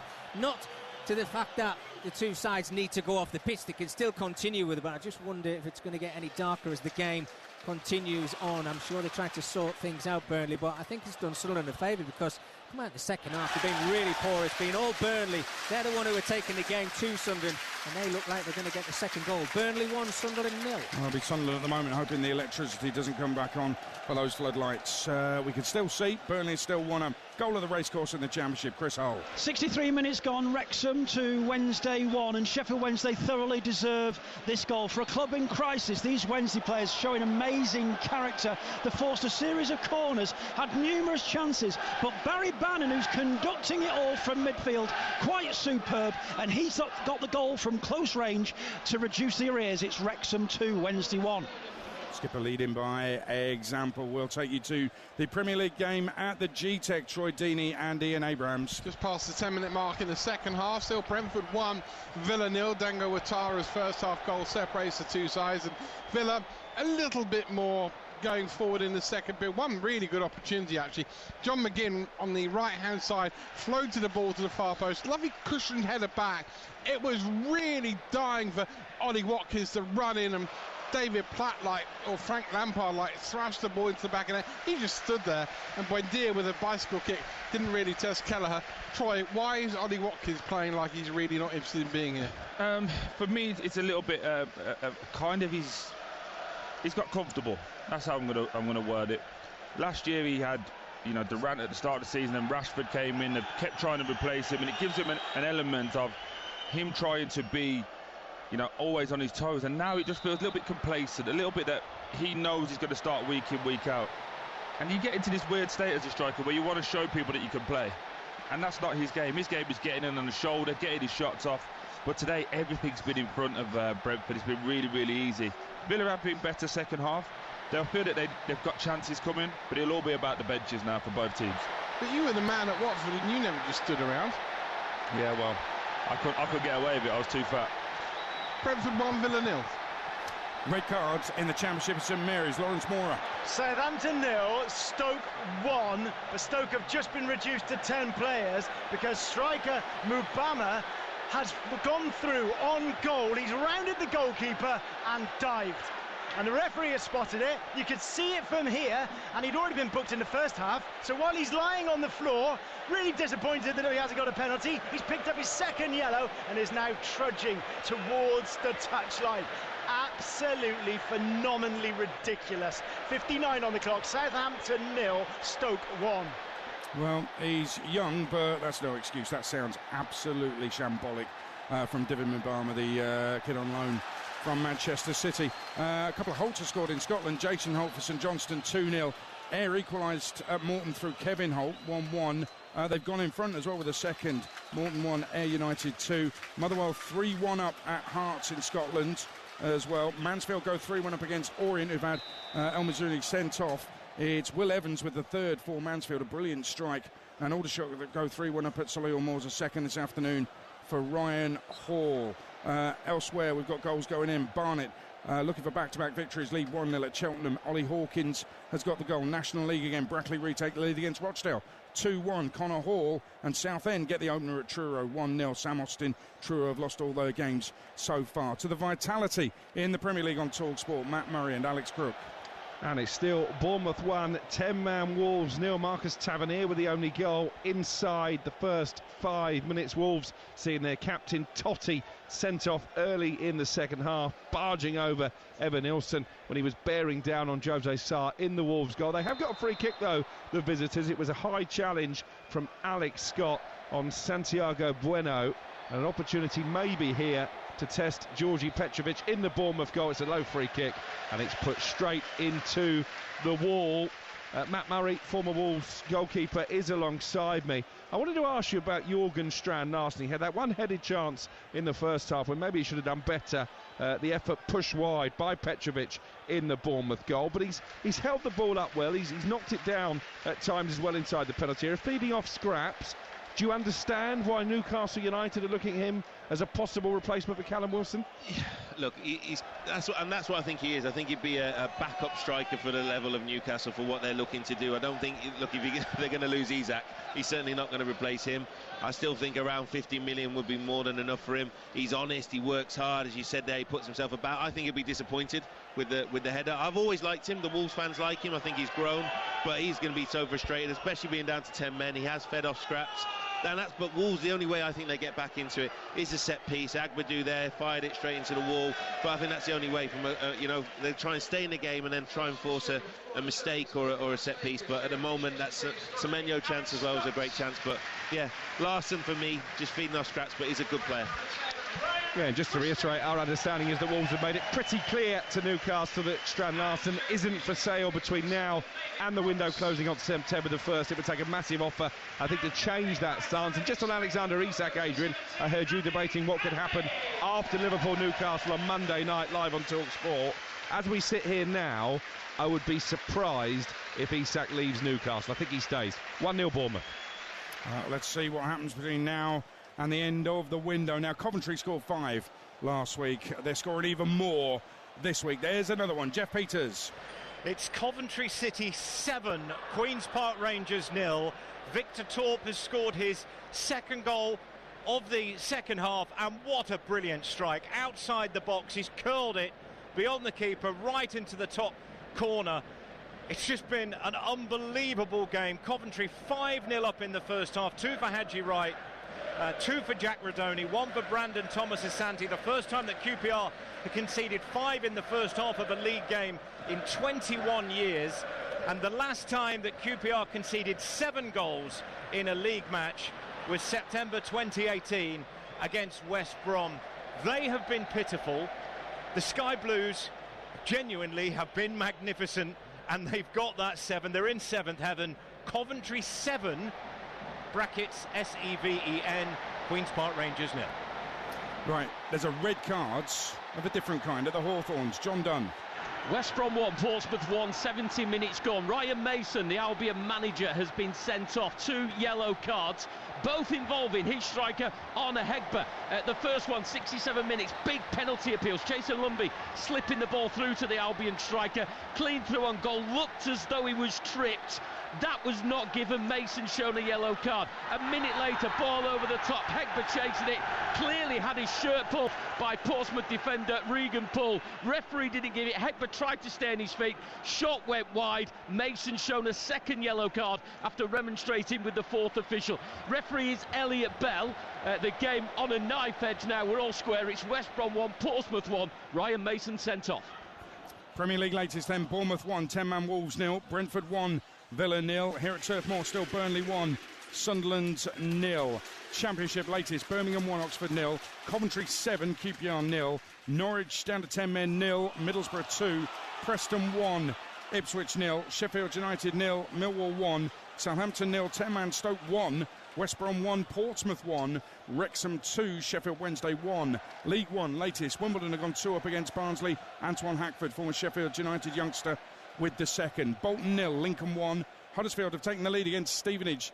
The Stevenage 100% record is under threat. Alfie May with the goal for Huddersfield. Mansfield 3, 10-man Leyton Orient 1. Northampton 2, Exeter 0. Peterborough 0, Bradford 1. Plymouth 1, Blackpool 0. Port Vale 0, Doncaster 1. Stockport down to 10 men. Trowell Burton at home 1-0. And Wycombe 1, Reading 2. League 2 latest. Accrington equalise against Grimsby 1-1. Tyler Walton. Bristol Rovers 1, Cambridge 0. Barnet 1 up at Cheltenham. Barrow lead 1-0 at Colchester. Tranmere lead 1-0 at Crawley. Fleetwood 1, Oldham 1. Gillingham and Crewe are still goalless. Gillingham unbeaten, Crewe 100%. Harrogate 1, Chesterfield 1. Notts County 2, Bromley 1. Swindon 1, Shrewsbury 0. And in the National League, Brackley 2, Rochdale 1. Braintree's goalless, Eastleigh are goalless. Gateshead lead Tamworth 1-0. Halifax 1, Forest Green 1. Hartlepool 3, Woking 0. Solihull Moors 1, Aldershot 4. Kwame Thomas has just got the 4th. Sutton 2, Scunthorpe 3. Dan Whitehall gives Scunthorpe the lead again. And Southend lead 1-0 at Truro. Stockport have equalised against Burton 1-1. Jack Diamond on 69. Scottish Premiership, Celtic are 1 up. Motherwell 3-1 up at Hearts. Kilmarnock Dundee's goalless. And in the Scottish Championship, Airdrie 1 up against Queen's Park. Morton 1, Ayr 2. Ross County 1, Partick 2. And St Johnstone 3. Arbroath 0. Stevie Mallon with the 3rd for St Johnstone. You are listening to Game Day Live on TalkSport with Enterprise Rent-A-Car. Whatever it is, they're here for it. Game Day Live on TalkSport with Sky Sports. Stream the biggest Premier League games flexibly with Now. Like Arsenal versus Leeds United live today. Search Now Sports, 18+, stream via internet, terms apply. He's having a blinder. He's clipped the post. He's looking formidable. Then substitution. His game might be over, but yours isn't. With Betfair's Safe Sub, your bet simply rolls onto the player coming on. Playing a different league with Betfair. Valid on selected leagues and markets only. Applies to singles, multiples and bet builder bets on qualified player outcome selections. Does not apply to odds boost. T's and C's and exclusions apply. 18+, gambleaware.org. Game Day Live on TalkSport with Enterprise Rent-A-Car. Here for it. Book now with Enterprise. Compared to last week? Yeah, I think they've been really poor. I think it's great that they got 3 points on the board at home, and at the moment it looks like Burnley are going to do exactly the same in front of their home supporters, but you've got to come away from home sometimes and do something a little bit different. I'm not seeing anything different from Sunderland, and they look really poor in that final third. Yeah, just the one shot on target, that chance that Mayenda had in the first half that he really should have buried, but it's Burnley 1, Sunderland 0. Hearts pull another one back with a trail 3-2 at home to Motherwell in the Scottish Premiership. Back to the Premier League in England, to the G-Tech on TalkSport. Troy Deeney and Ian Abrams. And it remains Brentford 1, Aston Villa 0. Just in a very, very, very rare Brentford attack. Dango Ouattara's goal, still the difference between these two sides, but the game has now set into a pattern where Villa are trying to attack. Brentford are trying, it would seem, already to hang on for a 1-0 win, which seemed a little bit troubling, Troy, because we're quite a long way out from the end of the game. They have made a change on Nicker on for Henderson, but Villa have brought on Daniel Marlin. You called for that. You called for Ian Matson. He's on as well, but no real change to what they're trying to do. No, weirdly, you know, Marlin, who's a winger by trade, should be hugging the touchline. Again, keeps running inside. Brentford are set up for everything to come through the middle. They're allowing Villa to cross the ball, but they need people to run in behind it and need to get some quality in. And at a minute, he's had a little effect that's gone forward and a little positive burst for Aston Villa. But it's all for Brentford, and I said to you before it came to us, Brentford feel a little bit nervous, a little bit anxious, that they're not used to being in these winning ways. So if Aston Villa are to capitalise and get a goal, I think they'll go on to win the game. Here's Ollie Watkins inside the penalty area. It does get a shot, but it's blocked. John McGinn will get there to the head of the defender, but in the end, it's going to be a free kick to Brentford on the edge of their own penalty area. Just over 20 to go, and it's Brentford 1, Villa 0. Yeah, the focus has been on Ollie Watkins. Good record against his old club Brentford, 6-7, but his recent record, not great. 4 in his last 20. And it's a World Cup year. He needs to step it up, no doubt. The lads are right. Let's go to the Vitality on TalkSport. Matt Murray and Alex Crook. It's still Bournemouth 1, 10-man Wolves 0, but the home side struggling to get the second goal that surely would kill this game off. They've had one excellent chance since you were last here. Well, one excellent save from Jose Sarr in the Wolves goal. Anyway, the ball was pumped up to the edge of the penalty area. Lovely layoff from Evan Nilsson, rolling the ball perfectly into the path of Tyler Adams. He let fly from around about 20 yards out. It was a fierce effort, brilliantly tipped over the bar by Sarr. They're dominating possession now, as you would expect. Wolves down to 10 men since the 49th minute when Totti was sent off for bundling over Evan Nilsson, but they're not creating chance after chance. We spoke about Jorgen Strand-Larsen, Matt, when Adrian was last with us. What about Evan Nilsson at the other end? As Bournemouth come on the attack again, Christie's shot deflected into the arms of Sarr. Are you surprised, given the dearth of out-and-out frontmen in the Premier League, that maybe he's not on a few radars, Evan Nilsson? Yeah, definitely should be on radars, because I think he's really sharp. He had that big moment when Totti got sent off. He's looked good. He's linked the play. He plays on the shoulder. He's proven that he can play in the Premier League. I think he started off a little bit slowly at Bournemouth, but now he's a real favourite here. But Iraola will just be really, really disappointed at the moment, because the fact that they're having all the play, all the possession, but there's only been that one real chance. And while it stays 1-0, you just never know. Just one little bit of lapse of concentration, one bit of magic, Wolves can get back into it. But yeah, it's been all Bournemouth. But yeah, Evan Nilsson, I think he could. Yeah, he's one that definitely, in this current market, you could see someone maybe coming through. But I think Bournemouth have, they will retain him this window. 15 minutes to go. Bournemouth 1, Wolves 0. In League 2, Barrow go 2 up at Colchester. Lewis Shipley, Colchester facing back-to-back defeats. National League, Braintree take the lead against Yeovil 1-0. Celtic double their lead against Livingston 2-0. It's Game Day Live on TalkSport with Sky Sports. Don't forget that with Now you can stream all the Sky Sports action flexibly, like Arsenal Leeds live today. Search Now Sports. Round the grounds in the Championship. St Mary's, first of all, TalkSport's Lawrence Mora. Southampton 0, Stoke 1. Remember, Stoke down to 10 men. 2 glorious chances for the Saints in the last few minutes. Flynn Downs with a header and Ross Stewart arriving on the 6-yard box, and both failing to hit the target. Stoke desperately trying to see this out, but 72 on the clock. Long way to go. Southampton 0, Stoke 1. TalkSport takes you to Carrow Road in the Championship. Mike Sewell. 12 minutes left here. Norwich 0, Middlesbrough 2. Goals from Azaz and Conway. Norwich are down to 10 men though. Jacob Wright sent off just shy of the hour mark. 2 good chances since then. Topic for Norwich narrowly wide, and Hansen had a shot saved by Kovacevic at the other end. Norwich 0, Middlesbrough 2. What's happening at the Hawthorns? TalkSport's John Dunn.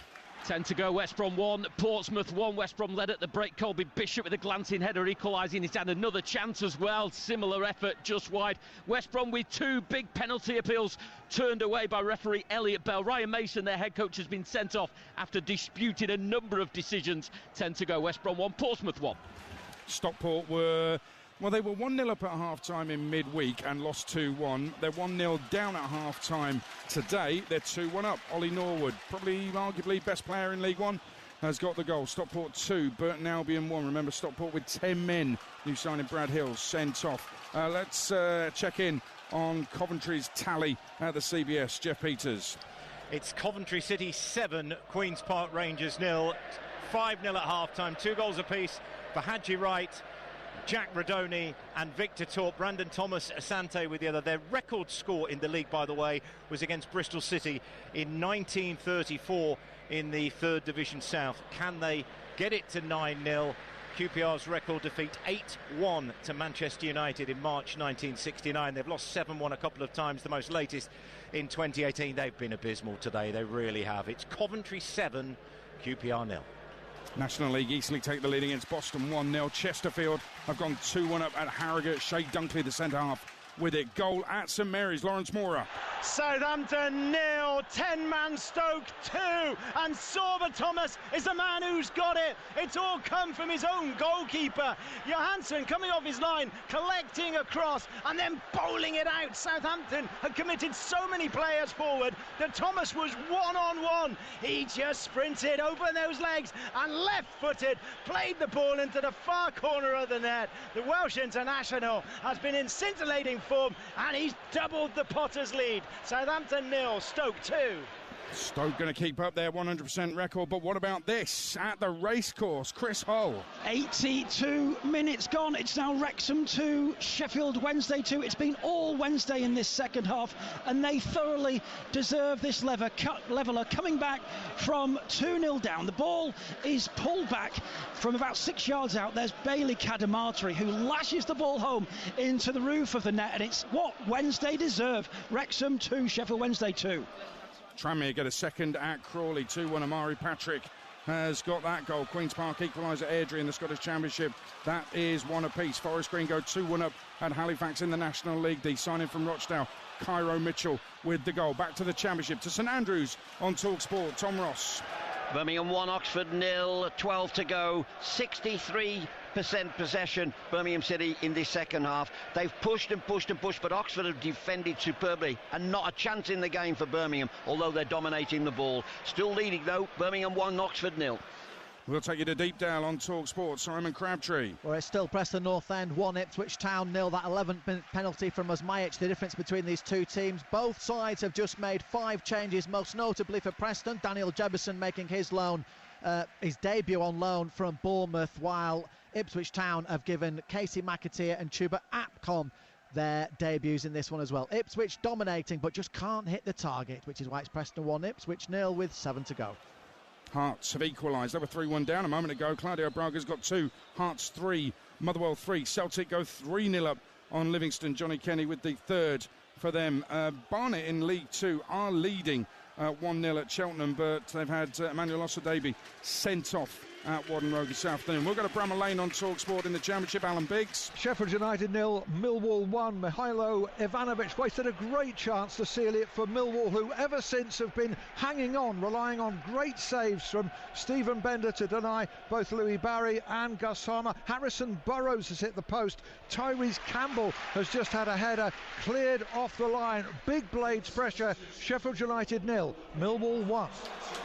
Game day phone-in is coming up at 5:30 with O'Hara and Cundy. Rory Jennings after that, 7:30 through till 9. Then Fight Night with Adam Cattrall and Gareth A. Davis. All things boxing from 9 through till midnight. It's Game Day live on TalkSport with Enterprise Rent-A-Car. Here for it. Book now at enterprise.co.uk. Game Day live on TalkSport with Enterprise Rent-A-Car. Whatever it is, we're here for it. He's having a blinder. He's clipped the post. Harwood Bellis, he's had a couple of opportunities from corners and one of them brilliantly saved by Victor Johansson, but this one he had a free run and again powered his header. This time Johansson absolutely no chance. The Saints, remember, have 11 against 10 against Stoke. We're into the last 10 minutes and it's Southampton 1, Stoke 2. And a goal at Carrow Road in the Championship. Talk Sports, Mike Sewell. It's Norwich 1, 10-man Norwich that is, Middlesbrough 2. No prizes for guessing who scored. It's Josh Sargent again for the 4th game running. The ball played through towards Sargent, who got beyond the back man and then lifted it over the head of Sol Bryn into the Middlesbrough net. They've probably had better possession since they went down to 10 men. They've now got 5 minutes plus stoppage time to find an equaliser. Norwich 1, Middlesbrough 2. Well, Captain Sargent has scored in all 4 games this season. He's surpassed 50 goals for the club with that run as well. He is being linked with moves away to Roma, Leeds, Wolfsburg and here at Burnley as well. Liam Manning wants to keep him at Norwich, says he role models everything you want. Top person, top professional, top class. Sounds like he's doing his best to sell him there. Let me give you a little quirky stat though. Josh Sargent, USA international and USA co-hosting the World Cup next summer. He's got a lot to prove because he hasn't actually scored for the USA since 2019. Josh Sargent, and maybe he feels a Premier League move might just help him do that. Time running out in the window. We'll keep you in touch on TalkSport with all the transfers. Head to the website talksport.com. Latest here at Turf Moor alongside me, TalkSport's Mickey Gray. And we're coming into the final 10 minutes of the game. It's still Burnley 1, Sunderland 0, and Sunderland just not asked any questions of Burnley at the back in this second 45 minutes. A real lacklustre performance. Burnley are just staying in their lines. They're making it hard for Sunderland to break them down. They haven't really created too much themselves. Just having a bit of a blow here for Burnley as Sunderland did in the first half. Ballard going off for Sunderland. This Stev is limping off the pitch at the moment. Quite sure Edwin who's coming on at the back for him. But it's been one of those games, kind of a championship game, a bit scrappy, no quality in the final third, but it's Burnley who look like they're taking all 3 points. I think it's Joe Worrell who's taken the place of a Stev at the back for Burnley, but Burnley looking like they're going to pick up all 3 points at Turf Moor. Burnley 1, Sunderland 0. I think Burnley are trying to do what they did last year, and that's just not concede goals. They didn't concede more than 1 goal in any of their 46 championship games last season, then conceded 3 on day 1 of the Premier League last week. But this is a real rearguard action they've got in front, and the mantra is from Scott Parker and the Burnley staff: do not concede a goal. Yeah, well, Adrian, it's going to be important, as all the sides being promoted, of winning your home games. It looks like Burnley are going to do that.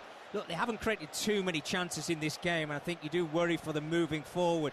But they have to try and make this a real fortress of sides when they come here like they did last season. But we know the Premier League's different to the Championship altogether. It is still 1-0 to Burnley here in the 84th minute. Bromley equalised at Notts County in League 2, 2-2 that. Aldershot hadn't won before today. They'd lost all their games. They're 5-1 up at Solihull Moors. Football makes no sense. Let's go to the G-Tech in the Premier League on TalkSport. Troy Deeney and Ian Abrahams. 8.5 minutes to go here. It's still Brentford 1, Villa 0. Dango Ouattara's goal has separated these two sides for an awful long time now, but it's attack v defence, and the attack of Villa, you feel it's only a matter of time until they're going to at least have a shot on target. Although, to be fair, Troy Deeney alongside me, every time Villa get the ball on the edge of the penalty area, nobody wants to have a shot. I'm confused. Yeah, I'm with you.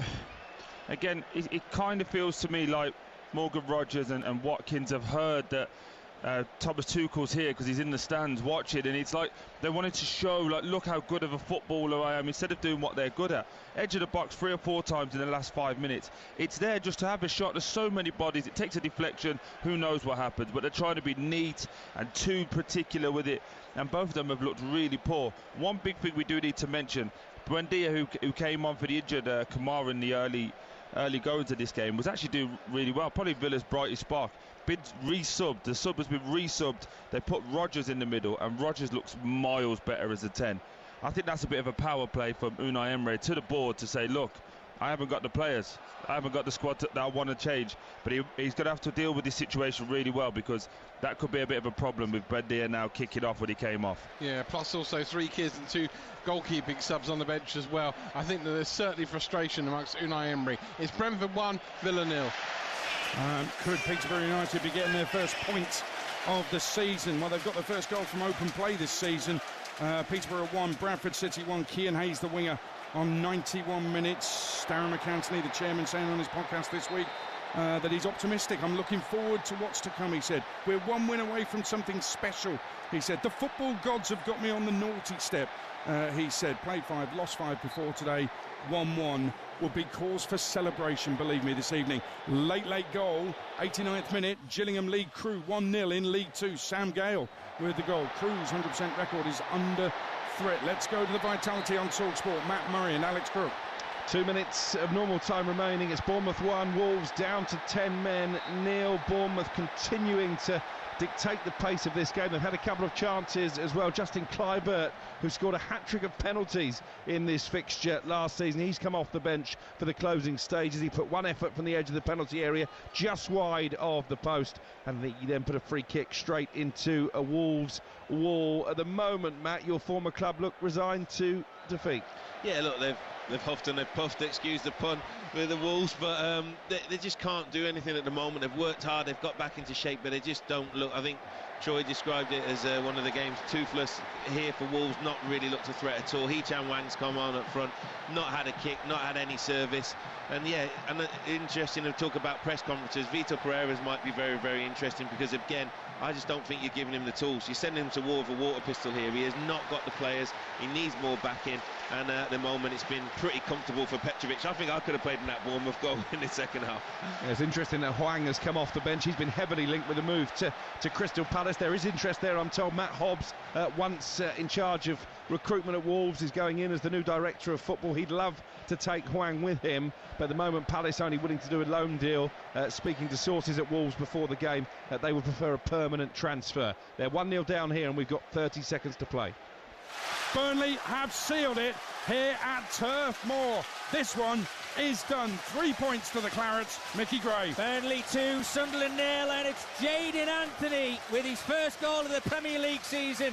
Wonderful build-up play from Burnley on the right-hand side. A great through ball. He got on his bike, he used his pace, he outpaced the back line of Sunderland, got into the 18-yard area, just dinked the ball around Robin Ruiz and slided the ball into the roof of the net to double Burnley's lead. It's all they deserve here this afternoon. This place is rocking. Burnley 2, Sunderland 0. Tremendous composure and finish from Jayden Anthony. A really good goal on the break, as Sunderland are trying to get back on level terms, to be fair, but they played it quickly, played it crisply, played it sharply, and Jayden Anthony did everything right when he was faced with an on-rushing goalkeeper. Burnley 2, Sunderland 0. There's another goal at Coventry. Jeff Peters.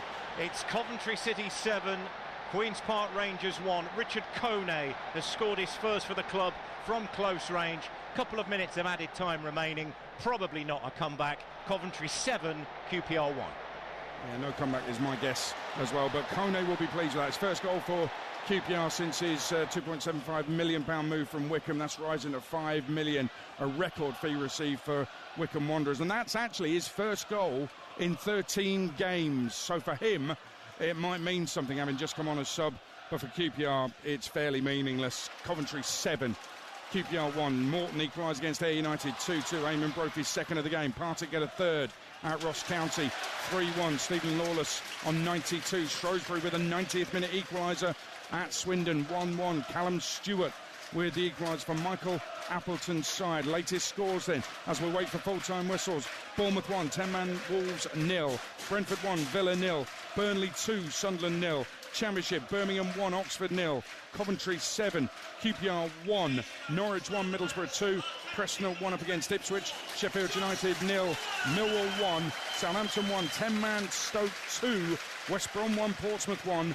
Wrexham 2, Sheffield Wednesday 2. In League 1, Wimbledon are 2 up on Barnsley. Lincoln 1 up at Bolton. Huddersfield 1, Stevenage 0. Mansfield 3, Orient 1. Orient down to 10 men. Northampton 2, Exeter 0. Peterborough 1, Bradford 1. Plymouth 1, Blackpool 0. Port Vale 0. Doncaster 1. Stockport with 10 men 2. Burton Albion 1. Wycombe 2, Reading 2. James Tilley has just equalised for Wycombe, the former Wimbledon man. Port Vale 0, Doncaster 1 is a full-time score. Whistle has gone at Vale Park. It's another win and a good start for Grant McCann's Doncaster Rovers. In League 2, Accrington 1, Grimsby 1, Bristol Rovers 1, Cambridge United 0. Barnet with 10 men lead 1-0 at Cheltenham. Colchester 0, Barrow 2. Crawley 0, Tranmere 2. Fleetwood 1, Oldham 1. Gillingham 1 up on Crewe. Chesterfield lead at Harrogate 2-1, Notts County 2, Bromley 2, and Swindon 1, Shrewsbury 1. Right, let's head to Bramall Lane in the Championship on TalkSport. Alan Biggs. It's Sheffield United 0, Millwall 1. That's 2 wins out of 3 for the Lions. No points on the board at all in Sheffield United's 3 league games. They've lost all 4 overall so far under Ruben Sayers, but there were signs of hope in the performance, at least, despite the boos at half-time and full-time. I thought the boos at the whistle just now were harsh, because Sheffield United dominated the second period, but the damage was done in the first when they were toothless, and Luke Cundle punished them for a more dominating Millwall. After the break, isolated chances for the visitors, but a different story as Millwall lent on some brilliance, absolute brilliance from Stephen Bender in goal. Fantastic saves from Louis Barry and Gus Harmer. Several other players went close. At Bramall Lane it's finished Sheffield United 0, Millwall 1. Well, lost all their games, all competitions. Sheffield United lost 3 in the Championship, all 3 in the Championship, and not lost 4 in a row to start the season since the mid-1990s. What a shambolic summer it has been at Bramall Lane. All over, full time. They've declared at Coventry. Jeff Peters. Coventry 7, QPR 1. An extraordinary day of celebration for the Sky Blues after announcing that Doug King had bought the stadium off Mike Ashley. The first time the club had ever owned the ground themselves. They decided to put on a glorious and glittering display. They led 5-0 at half-time, 2 goals apiece for Hadji Wright and Jack Rodoni, with Brandon Thomas-Asante getting the other. Victor Torp grabbed a brace after the restart. His second was magnificent. Richard Coney came off the bench to pull one back in added time, his first for the club. But this truly has been an outstanding few hours for the Sky Blues on and off the field. Coventry 7, QPR 1. Wow. Mansfield get a 4th against Orient, 4-1. Luke Bolton on 95. And just as Shrewsbury equalise at Swindon go back in front. Billy Bowden back at the club on 93 minutes. Right, full time at Wrexham. TalkSport's Chris Hull. Wrexham 2, Wednesday 2. Both sides arrived this afternoon with nil point from their opening 2 games, but Wednesday have fantastically fought back this afternoon from 2 down to share the spoils. A first and second Wrexham goal for Welsh striker Kiefer Moore. More painfully for Wednesday fans, a former Blade. Both goals smashed home from inside the 6-yard box, but Owls 35-year-old skipper and conductor Barry Bannon on his 450th appearance was sensational. The conductor pulling the strings, he got one back, then Bailey Cadamartri deservedly hammering the visitors level into the roof of the net. It's a point for Crisis Club Wednesday, showing amazing character and rightfully have their first point on the board. Boos from Wrexham fans at the end. Wrexham 2, Wednesday 2. 97th minute own goal from Tom Hamer makes it Bolton 1, Lincoln 1, an equaliser then for Bolton. Lincoln scored in the first minute, Bolton have scored in the 97th. Closing stages, Vitality, Matt Murray, Alex Crook. Well, it's still Bournemouth 1, 10-man Wolves 0, and this might be the last chance that Wolves will have of an equaliser. It was a corner in the 6th minute of stoppage time. They sent Jose Sarr forward from the back. It was cleared to the edge of the penalty area, and Hugo Bueno has just hammered it high into the stands away to our right. We've played now the 6 minutes that were indicated as minimal stoppage time. Bournemouth took the lead on 4 minutes in the first half. Marcus Tavernier with a deflected effort that went in off the underside of the crossbar, and 4 minutes into the second half, Wolves reduced to 10 men. Their captain Totti sent off for pushing down Evan Nilsson when he was one-on-one with goalkeeper Jose Sarr, and there goes the full-time whistle. Bournemouth have clocked their first ever Premier League win over Wolves here at the Vitality Stadium. It's their first win of the season as well, and Matt Murray, in the end, they deserved it. Yeah, they did deserve it. Obviously it came out of the traps really quickly, really well, took the goal well. Great bit of play from Semenyo to set up Tavernier, and then Wolves, to be fair, did sort of weather a little bit of a storm and had a few little glimpses, but all in all, yeah, it was definitely the home side that had looked more threatening going forward, were better out of possession, and then once the Wolves went down to 10 men, you just did not see them getting back into it. But while it remained 1-0, then maybe that set piece at the end could have been that lifeline, but it didn't happen, and yeah, definitely a well-deserved win for Bournemouth. It's back-to-back defeats then at the start of the season for Wolves. You feel they're going to need to get busy in the final week of the transfer window. In fact, since May the 1st, no team in the Premier League have picked up fewer points. Finishes here, Bournemouth 1, 10-man Wolves 0. We'll get more from Matt Murray a little bit later on, but let's get full-time in the Championship at St Andrews. TalkSport's Tom Ross. Birmingham 1, Oxford 0. Another home win for the Blues, but for Oxford, 3 defeats on the spin.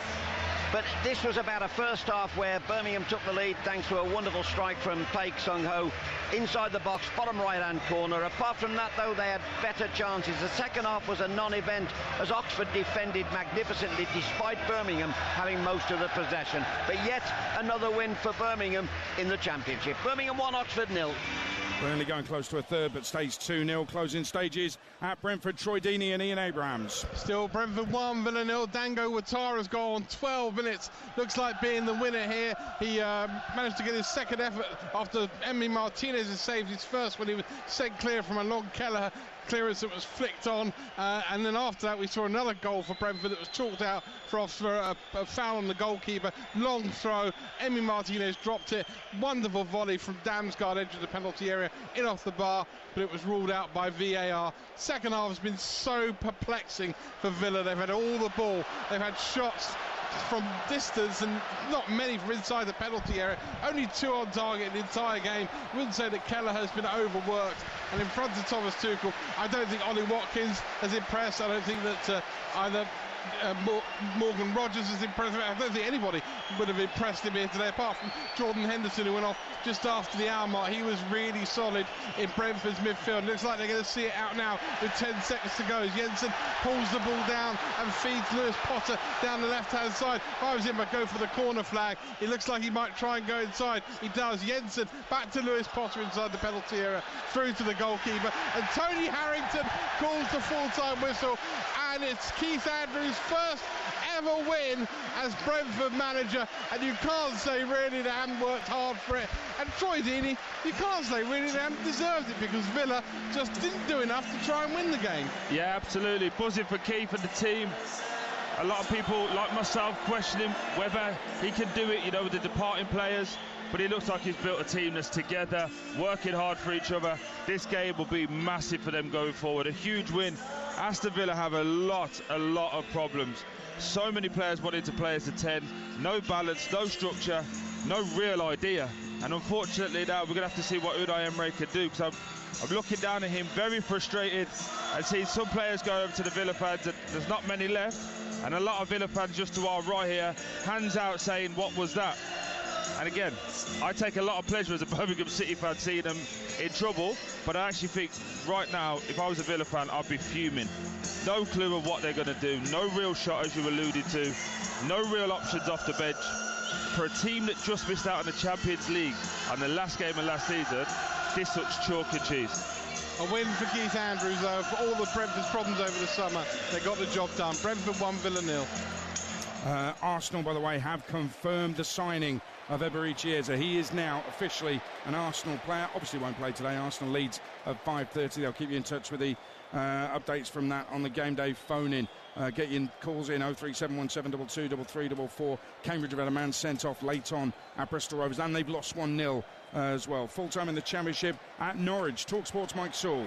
Norwich 1, Middlesbrough 2. 3 wins out of 3 for Borough, who in the end were made to work for it by 10-man Norwich. They scored twice in the space of 3 minutes at the end of the first half. Finn Azaz and Tommy Conway, and they were in complete control when Jacob Wright was sent off for Norwich just shy of the hour mark for a poor challenge on Aidan Morris. But to Norwich's credit, they fought incredibly hard for the last half hour or so and got a goal back through Josh Sargent, his 4th in 4 games, and they threatened all the way through to the 10th minute of added time, but they couldn't come up with an equaliser as Borough held on. Norwich 1, Middlesbrough 2. And we're about to hit full-time here at Turf Moor. Burnley going to get a first win of the season. Mickey Gray. Yeah, Burnley 2, Sunderland 0. Burnley are just hoping for that full-time whistle, which is seconds away now, and they've thoroughly deserved it after their second half performance. They've dominated this game. Sunderland have just been very, very lacklustre, and they're going to have to go back to the drawing board when it comes to playing away from home. And there is the full-time whistle, where it is finished Burnley 2, Sunderland 0, where Burnley are off and running, but we had to wait until that second half for Burnley's first shot on target, and it ended up in a cool finish on 48 minutes from Josh Cullen, who fired into the bottom corner. A floodlight failure didn't dull Burnley's performance or brighten up Sunderland's afternoon. At home side continued to dominate and lacklustre Black Cats showing. And the Claras doubled their lead on 88 minutes when Jayden Anthony ran onto a through ball and coolly rounded the keeper and slotted home to seal all 3 points for Scott Parker's men. A winning defeat for these two promoted sides, but it's Burnley who come out on top today. Finished here, Burnley 2, Sunderland 0. Well, Scott Parker's got a big smile on his face, and any wonder this was crucial. I know it's early season, second week, Mickey Gray, but back-to-back wins to start the season for Sunderland would have given them enormous confidence going forward. Back-to-back defeats could have been very damaging for Burnley. It was almost like Burnley had to win this against a side who they finished 24 points ahead of in the Championship last season. Yeah, it felt like a 6-pointer already, Adrian, because let's not beat about the bush. I think these two sides, come the end of the season, will be fighting in a relegation battle to try and stay in this division. And home form is absolutely key. But if I look at Sunderland today, it was a really poor performance after a couple of early opportunities in the game. Dan Ballard leaving with a groin injury is a bit of a blow for Sunderland as well. But you look at the away support that they brought to this stadium here today, they haven't really performed for them today, and I think that might be concerning for Regis Labrie, the Sunderland manager, as well. But you're right, Scotty Parker, he got his side organised, very hard to break down today, and they just took their chances. Thoroughly deserved all 3 points today, and this place, as you can hear right now, it's absolutely bouncing. Big win for Burnley. Yeah, party time at Turf Moor right now. The Premier League full times then: Man City 0, Spurs 2, Bournemouth 1, Wolves 0, Brentford 1, Villa 0, Burnley 2, Sunderland 0. All the full times, the full classified check, coming up at 5:15 regular time every Saturday afternoon on Game Day Live. Let's get the full time at St Mary's in the Championship. TalkSport's Lawrence Mora. Where it finished, Southampton 1, Stoke 2. Top of the league, 3 wins from 3. Mark Robbins has got the Potters purring, and what a game this was. Lewis Baker opened the scoring on 54 minutes, slamming home a ball which was loose in the penalty area. And with Stoke in full charge, they looked set for number 2 when Manhoff played a stunning through ball to the on-rushing Divan Mumba. The big striker on loan from Manchester City rounded the Saints keeper and left his left leg trailing, and for me, he absolutely dived. Referee Josh Smith felt the same, dished out Mumba's second yellow of the afternoon, and then it was backs against the wall. Downs and Stewart missed sitters for the home team, and then the Welsh international Sorba Thomas doubled the Potters' lead with an incredible breakaway goal where, left-footed, he played the ball into the far corner of the net. Harwood Bellis slammed a header home to set up a grandstand last 10 minutes, but the visitors' defence stood firm. The Saints' first defeat of the season in the league, but we are top of the league, sing the Stoke fans. Southampton 1, Stoke 2. So, 100% record continues for Stoke City. 100% record continues for Borough. Stoke are top on goal difference, but West Brom's 100% record has gone at the Hawthorns. For TalkSport, John Dunn. West Brom 1, Portsmouth 1. As you say, they remain unbeaten, but the 100% record has gone. Albion led on 25 minutes, despite Pompey having the better efforts in the first half. 25 minutes, right of the D. Mikey Johnston saw the Portsmouth defence back off, and he took full advantage with a right-footed dipping shot that landed in the bottom left corner. Alex Mowat nearly got a second early in the second half, his low curling effort coming back off the post. 10 minutes into the second period, Kobe Bishop got his first of the season, a glancing header that looped over Josh Griffiths. That made up for the penalty miss last week in the game against Norwich. Albion certainly pushed for the winner. Ryan Mason, their head coach, saw 2 yellow cards and a red. Initially, you thought Anna Hegber was fouled in the penalty area by Conor Ogilvie. That was ruled out by the referee. Mason shown a first yellow card. Moments later, Hegber, chasing a long ball over the top, had his shirt pulled by Regan Poole. That did look like a foul. Mason, incensed once more, saw a second yellow card and sent off. Albion did push for the winner, didn't really create clear-cut chances. Portsmouth now defeated in their last 4 away games. Final score, West Brom 1, Portsmouth 1. And full-time at Deepdale as well in the Championship. TalkSport, Simon Crabtree. Yeah, it finished here. Preston North End 1, Ipswich Town 0. Look, if you've got a leak in your house or your car, or you just need anything stopping, call Paul Heckingbottom and ask him to send his defence. Ipswich dominated, and I mean dominated possession here. Preston just would not be moved. They soaked up pressure, they put their bodies on the line, and they limited Ipswich's efforts on goal to just long range and scrappy efforts. The visitors just couldn't score. The winner for Preston North End came inside the 11th minute. Preston's only shot on goal, a penalty won and scored by Milutin Osmajic. He's scored in each of North End's 3 league games so far this season, of which they've won 2 and drawn 1. Kieran McKenna, well, he must wonder how his side have lost their first league game this season. He might be looking for some more players to come in before the window closes, and hopefully someone who can score for them. At Deepdale, it finished Preston North End 1, Ipswich Town 0. Well, Ipswich yet to win after 3 games. They're in the bottom half of the table. Preston are top 6. They're 6th in the table, a point ahead of Leicester and Millwall. Birmingham 5th on 7 points after their victory over Oxford today. 3 defeats in a row for Oxford. West Brom in 4th after they were held. Coventry with that 7-1 win over QPR today, up to 3rd in the table, 7 points from 3 games, and the 2 100% sides fill the top 2 automatic spots. Middlesbrough after 3 games with 9 points, and Stoke after 3 games with 9 points ahead on goal difference. But let's focus on the Premier League action to come. Arsenal leads at 5:30. Let's get the latest from Betfair, the official betting partner of TalkSport's Premier League coverage. Odds update on TalkSport with Betfair. Play in a different league this season with Safe Sub from Betfair. 18 plus, gambleaware.org. And Sam Rosbottom from Betfair is with us. Listen, Eberechiesa has signed for Arsenal as a feel-good factor about them. They didn't play well, but won away on the first day. Should be too strong for a newly promoted side. I'm guessing, Sam Rosbottom, Arsenal are favourites this evening. Yeah, and you're not going to get any prizes for getting that spot on, to be honest with you, Adrian.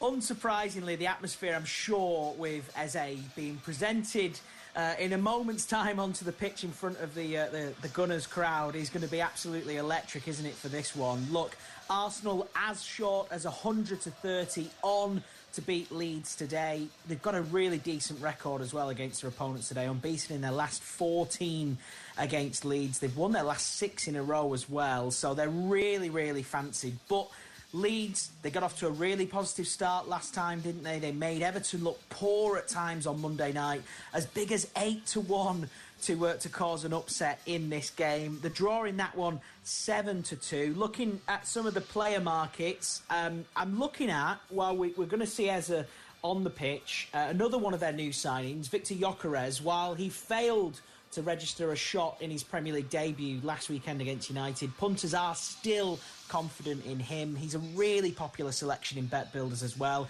For him to score or assist, he's as short as 2-5. For him to get on the score sheet at any point in the game, he's as short as 8-11. 2 shots on target in this one, as short as 4-7. So he's really fancied to make an impact in this one. Don't forget as well, all those markets and more covered by Betfair's Safe Sub. So if the player you've backed comes off, your selection will roll onto the oncoming player and your bet's still on. Something I quite like the look of in this one between Arsenal and Leeds. I'm looking at the shots on target market, another one covered by Safe Sub. Declan Rice to have a shot on target. He's 5-6. Now, I know that is odds on, but he's had 2+ shots in each of his last 5 games. That could be a nice one to add into a bet builder, but this should be an absolutely cracking game at the Emirates. Should be an amazing atmosphere. Should be interesting as well. Bit of pressure on Arsenal, really. They are the clear favourites, and they're fancy to make it 2 wins in 2. Well, what they've got to do, though, Sam, is win 5-0. Then they could go above Spurs at the top of the early Premier League table. They're looking up at Spurs right now. Yeah, they certainly are. I mean, they got the business done, didn't they, Spurs, early on, and I suppose Arsenal got the business done with Eze. They did as well. Eze is officially an Arsenal player, being presented to the Arsenal fans at the Emirates right now, ahead of Arsenal against Leeds. Sam, thanks very much. That's all thanks to Betfair. 18 plus, be gambleaware.org. Odds update on TalkSport with Betfair. Play in a different league this season with Safe Sub from Betfair. 18 plus, gambleaware.org.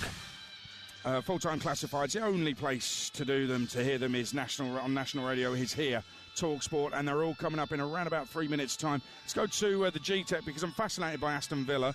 They haven't scored yet this season, Troy Deeney, beaten at Brentford, and the way you and Ian Abrahams were describing Aston Villa and Ollie Watkins and those attacking players it was very strange. It was very un-Unai Emery-like, very un-Aston Villa-like. So what's going wrong? What's going wrong? I think they failed to make a clear distinction that Morgan Rogers is the person who plays a 10 and build around him. He played today a left wing, right wing as an 8 and as a 10. Just today alone. They moved it around, they tried to shuffle the pack.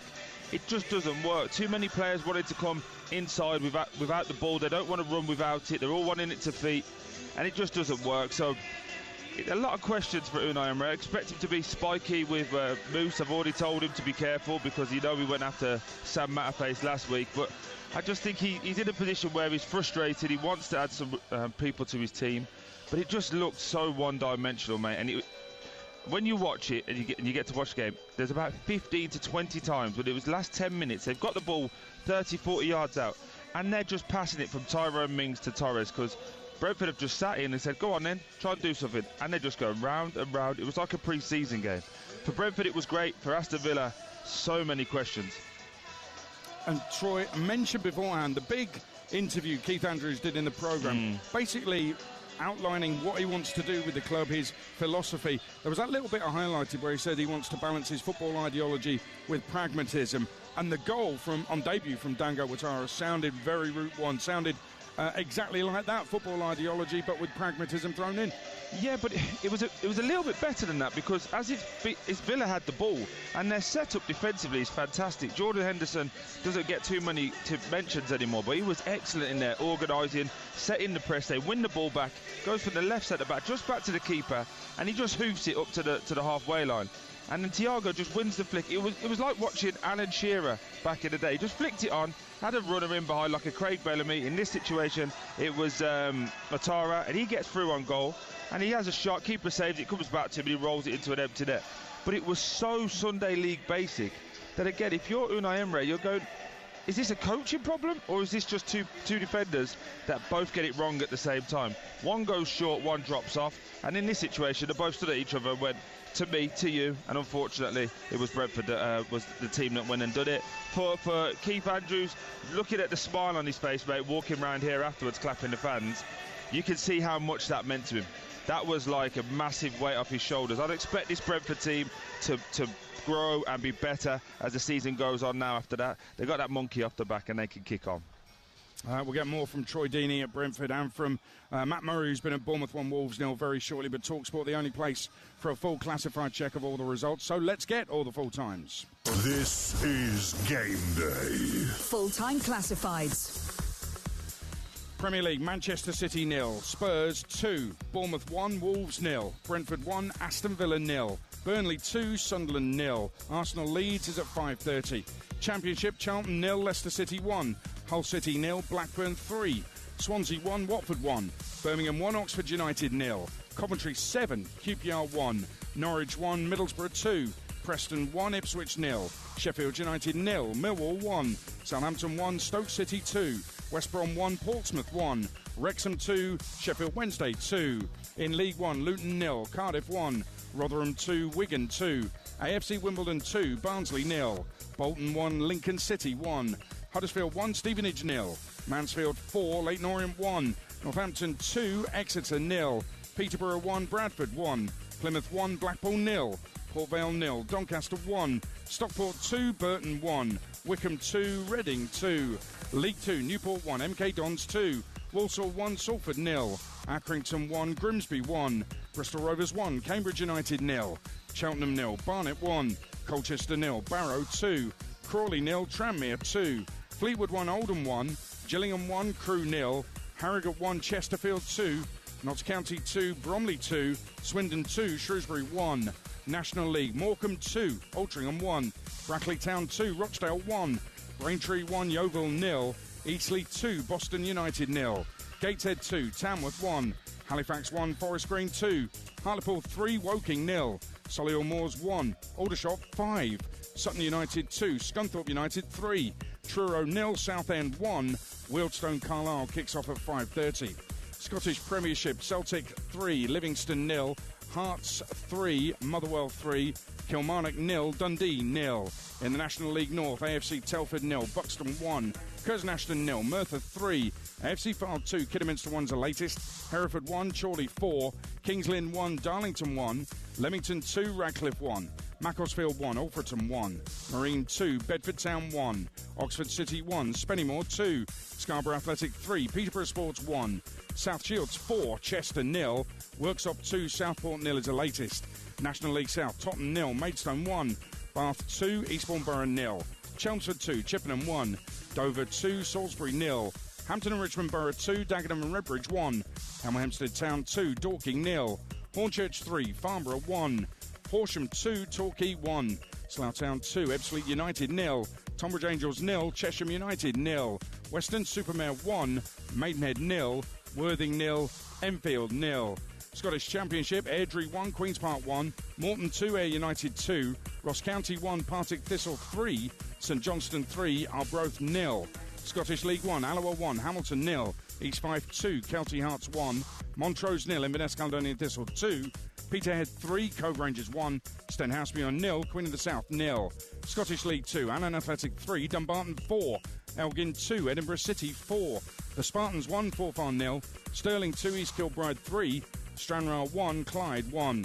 And in the Irish Premiership, Ballymena United 4, Bangor 0, Crusaders 0, Glentoran 2, Dungannon Swifts 0, Carrick Rangers 2, and Glenavon 1, Coleraine 2.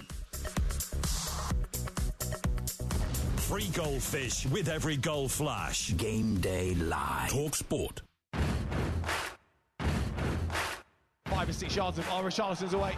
He is down the right-hand side, a long ball, and he's got Johnson in the centre. He's going to give it to Johnson, who arrives and smashes it beyond the goalkeeper. The offside flag is up, though, but they have given the goal because it was onside. Just and Tottenham lead at Manchester City once again. Oh, given away stupidly by Trafford. Here's Richarlison. This should be 2-0. Polinia, it is 2-0. It's terrible from Trafford.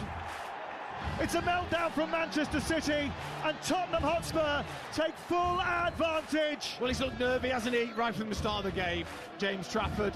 He didn't get away with this one, it's awful. Well, everybody was laughing at Spurs this week. They ain't laughing now. And it's Bournemouth 1, Wolves 0. Marcus Tavernier with a goal after only 4 minutes. Josh Cullen with the goal, and Burnley have come out very brightly in this second half. It's Burnley 1, Sunderland 0. It's Brentford 1, Aston Villa 0. Dango Ouattara on his debut. Great start for Brentford. Aston Villa really in trouble. Burnley have sealed it here at Turf Moor. Burnley 2, Sunderland 0, and it's Jayden Anthony. He outpaced the back line of Sunderland, got into the 18-yard area, just dinked the ball around Robin Ruems and slided the ball into the roof of the net. This place is rocking.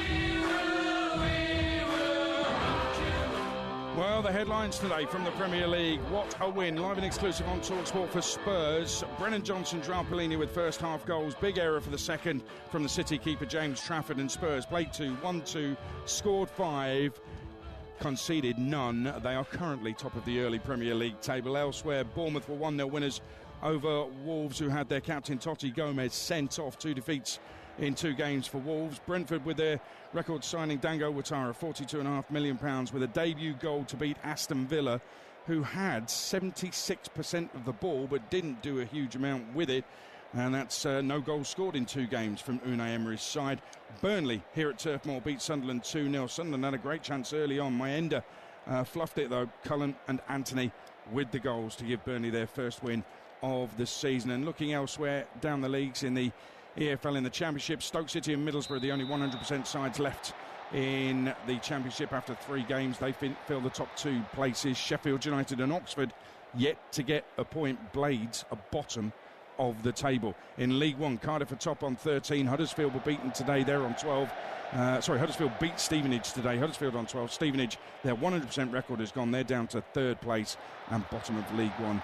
Peterborough United, although they did get their first point of the season today. League 2, Crewe are top, but their 100% record is gone as well. They were beaten late on at Gillingham.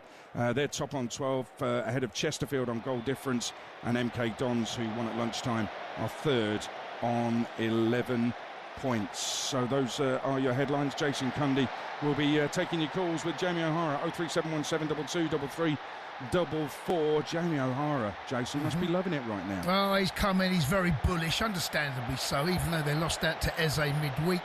It's 2 victories, 2 clean sheets, and top of the table as we speak. However, that could change, of course, what's going on just down the road here in London. Arsenal take all leads, keep everyone abreast of that. We're going to be taking calls, of course, on that big game. Manchester City, meh. They were meh. They were excellent against Wolves last weekend.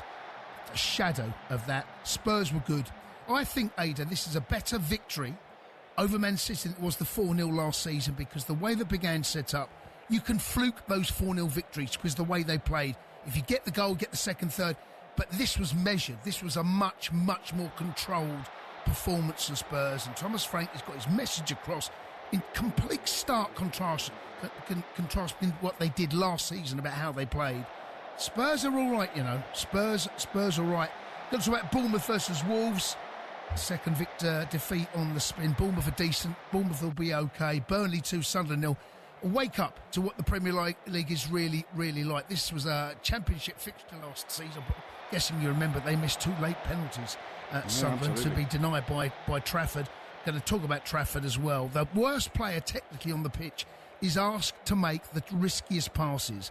And this is the modern day football, and Pep Guardiola's style bit him on the backside today, because those short passes, Vicario nearly got himself stitched up when he played the ball to Van der Ven. We can talk about that as well. And also Brentford, Aston Villa, just heard what Troy had to say. I totally agree with him. I don't know who they are. I don't know what they are. This is a side that, you know, go back 18 months ago, 2 years ago, this was a side that was doing a lot of damage. Good side. Not quite sure who they are, what they've become at the moment.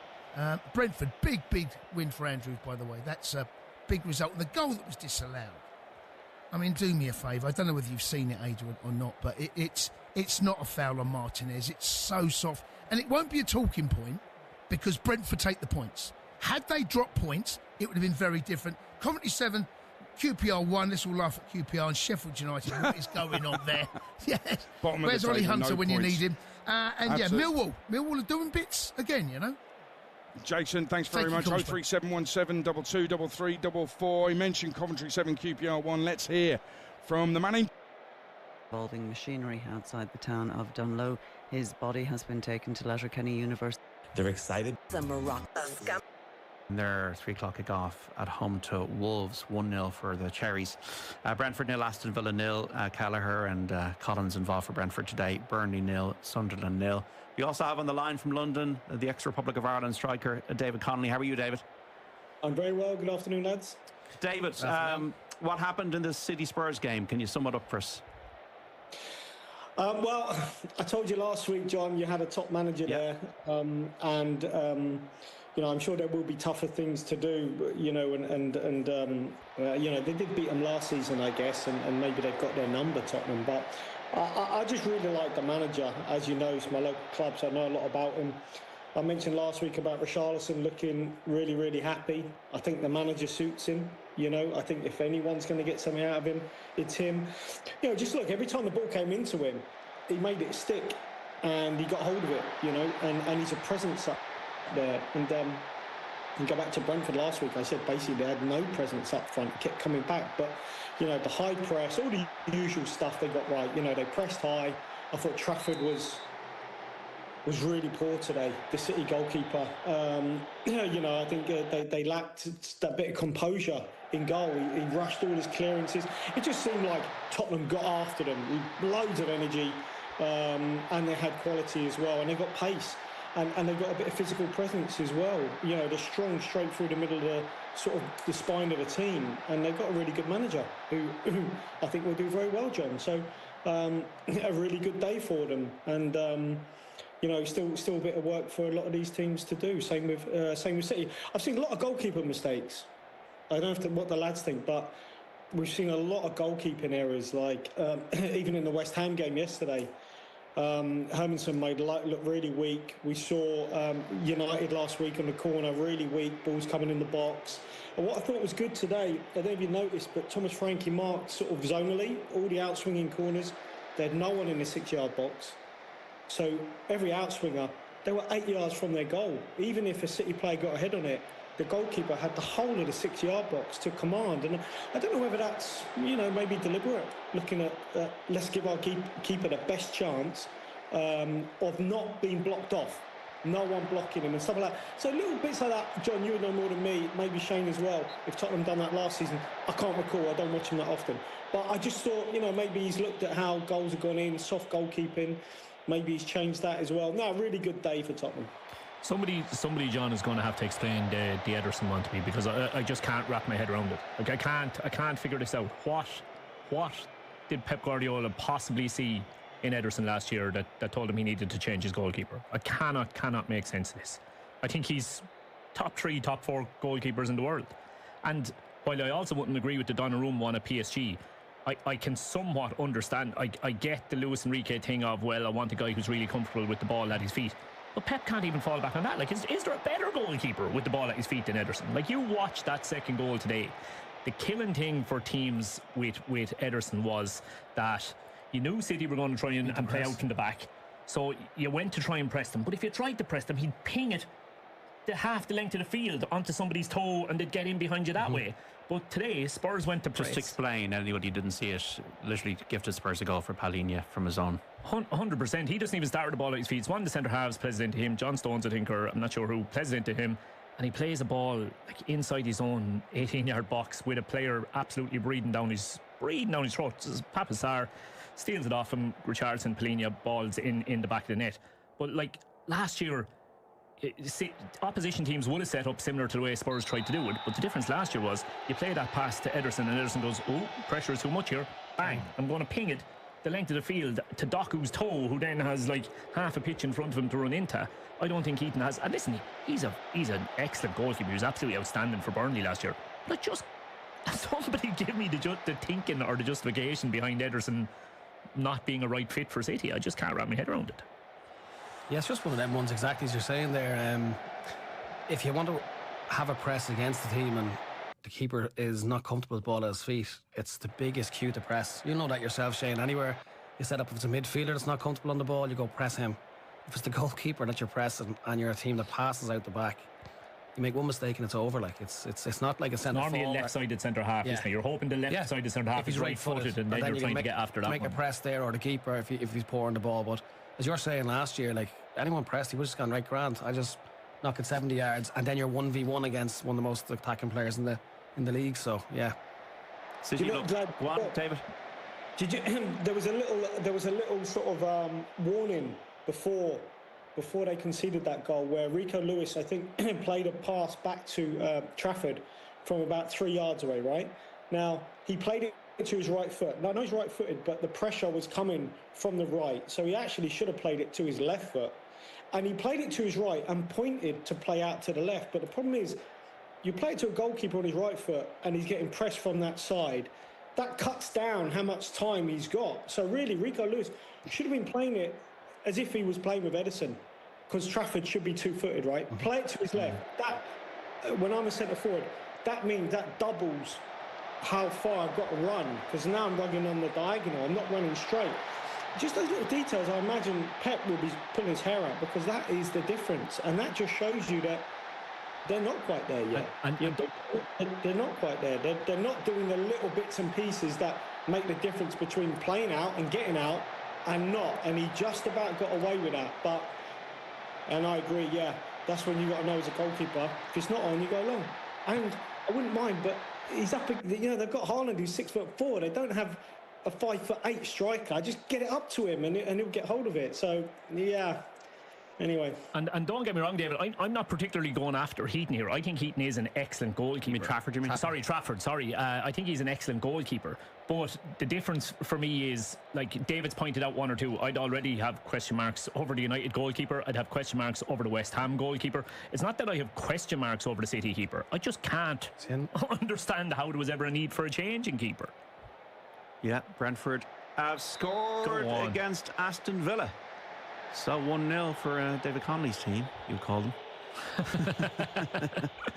Not Keith Andrews' team, David Conley's team. One Irishman, they're a lot stronger today, because Damsgaard's back in.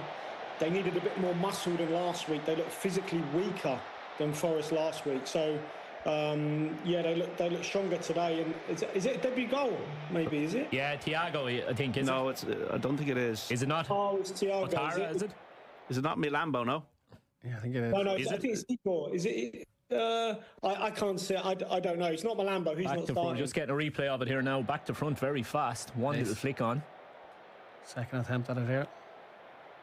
Great radio for those listening as we stare up at a monitor here. Yeah. 19. I think it is Ouattara. Yeah, it is Ouattara, yeah. Dango Ouattara, the signing from Bournemouth. Yeah.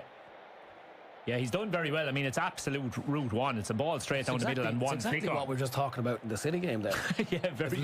It's literally the same situation where they've gone long and it's gone beyond the centre back and he's outpaced him and he's finished the second attempt. Keith's looking happy. Yeah, Keith Andrews. That's a big goal. Big goal. Yeah, Brentford 1, Aston Villa 0 in the Premier League in the 3 o'clock kickoffs. Dango Ouattara, the signing from Bournemouth, record signing. Bournemouth 1, Wolves 0, by the way, in the other game at 3 o'clock. That's got a goal. Marcus Tavernier. And Burnley 0, Sunderland 0. Manchester City 0, Spurs 2, a result from earlier on. Just in the Championship, any scores coming in from the 3 o'clocks? Yeah, there's 1 goal. Preston 1, Ipswich 0. Also Coventry 1, QPR 0. So we're watching that as well. Just from Manchester City, I thought, they're back on their horse. Maybe one game is not enough to evidence David Connolly against Wolves, but obviously things to do. But were there bright sparks for City? No? I think you'll be struggling to find too many bright sparks, to be honest. I guess the positive was we spoke about it last week. Rodri, he came back on. I thought sooner than expected. Foden came on.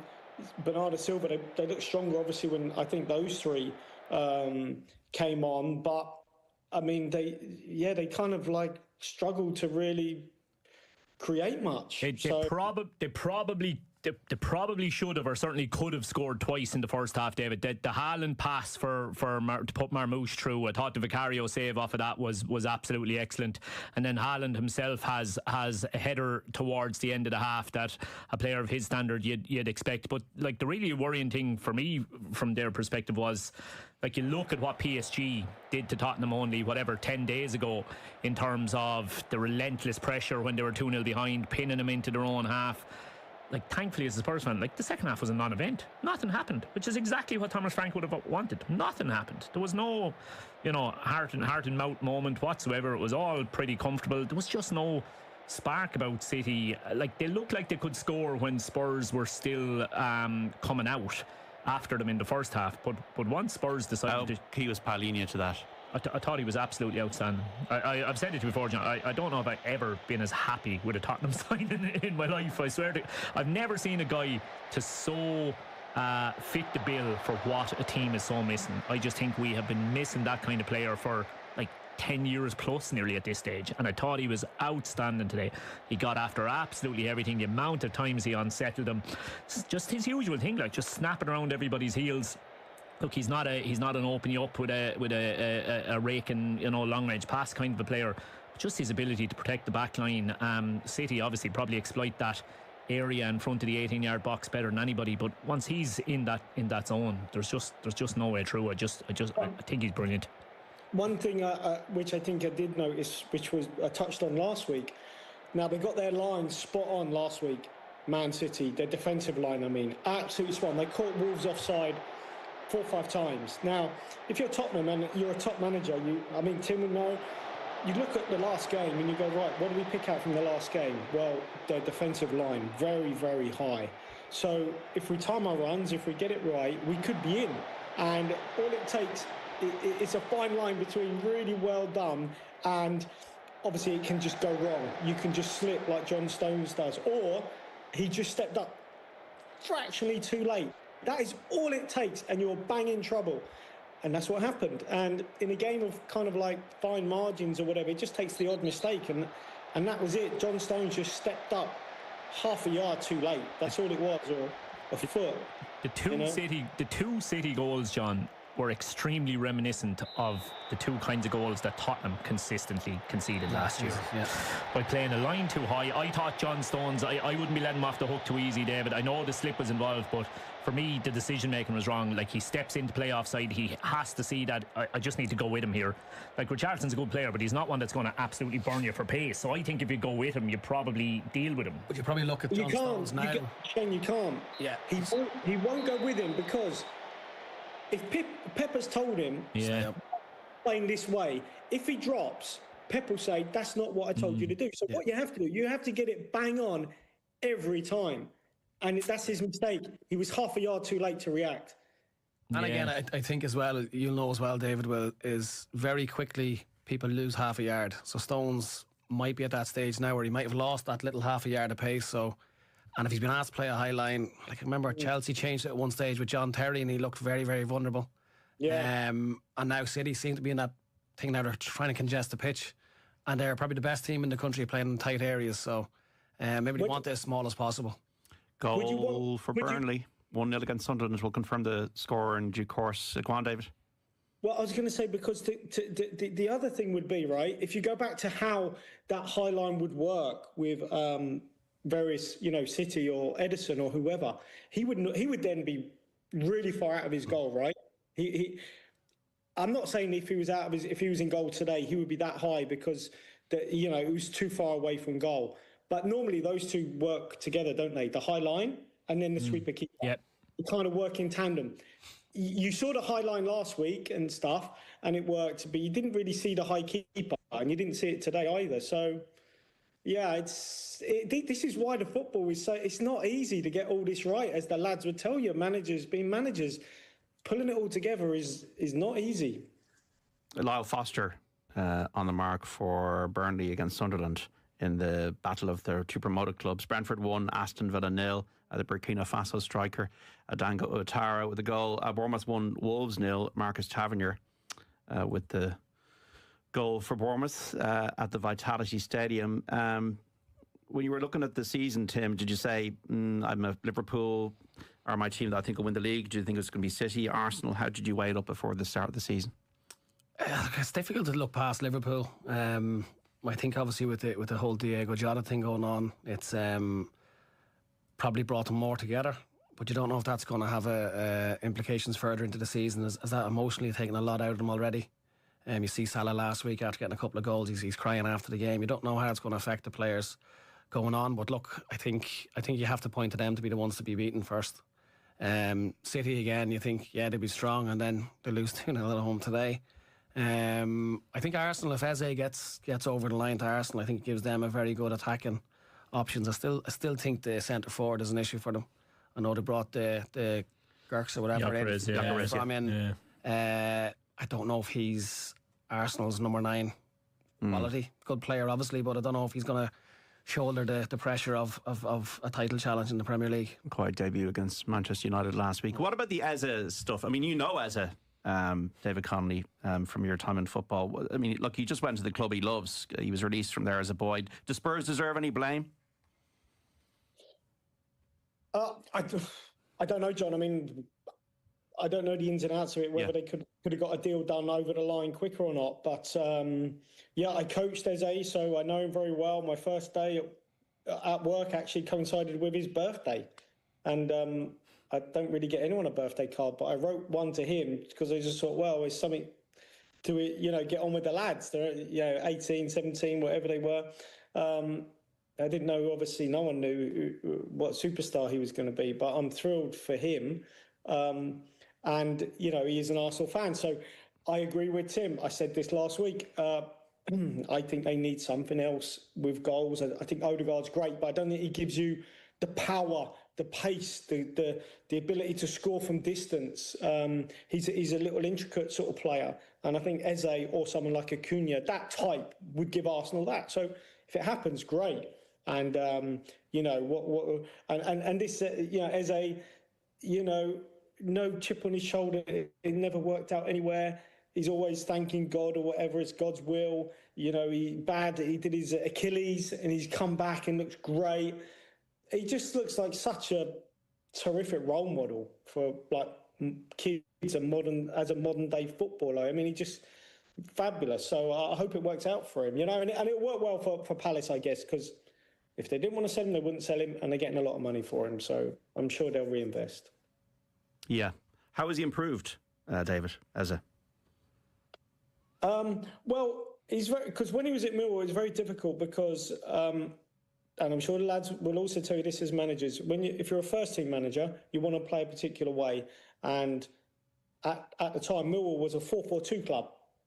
That's how it had always been brought up, and the club was that's what the fans wanted. 2 up front, and you go and play from there. Get the ball up to the front 2 and you go off that. For Eze, it's very difficult because he not necessarily a left winger that's going to get crosses in the box.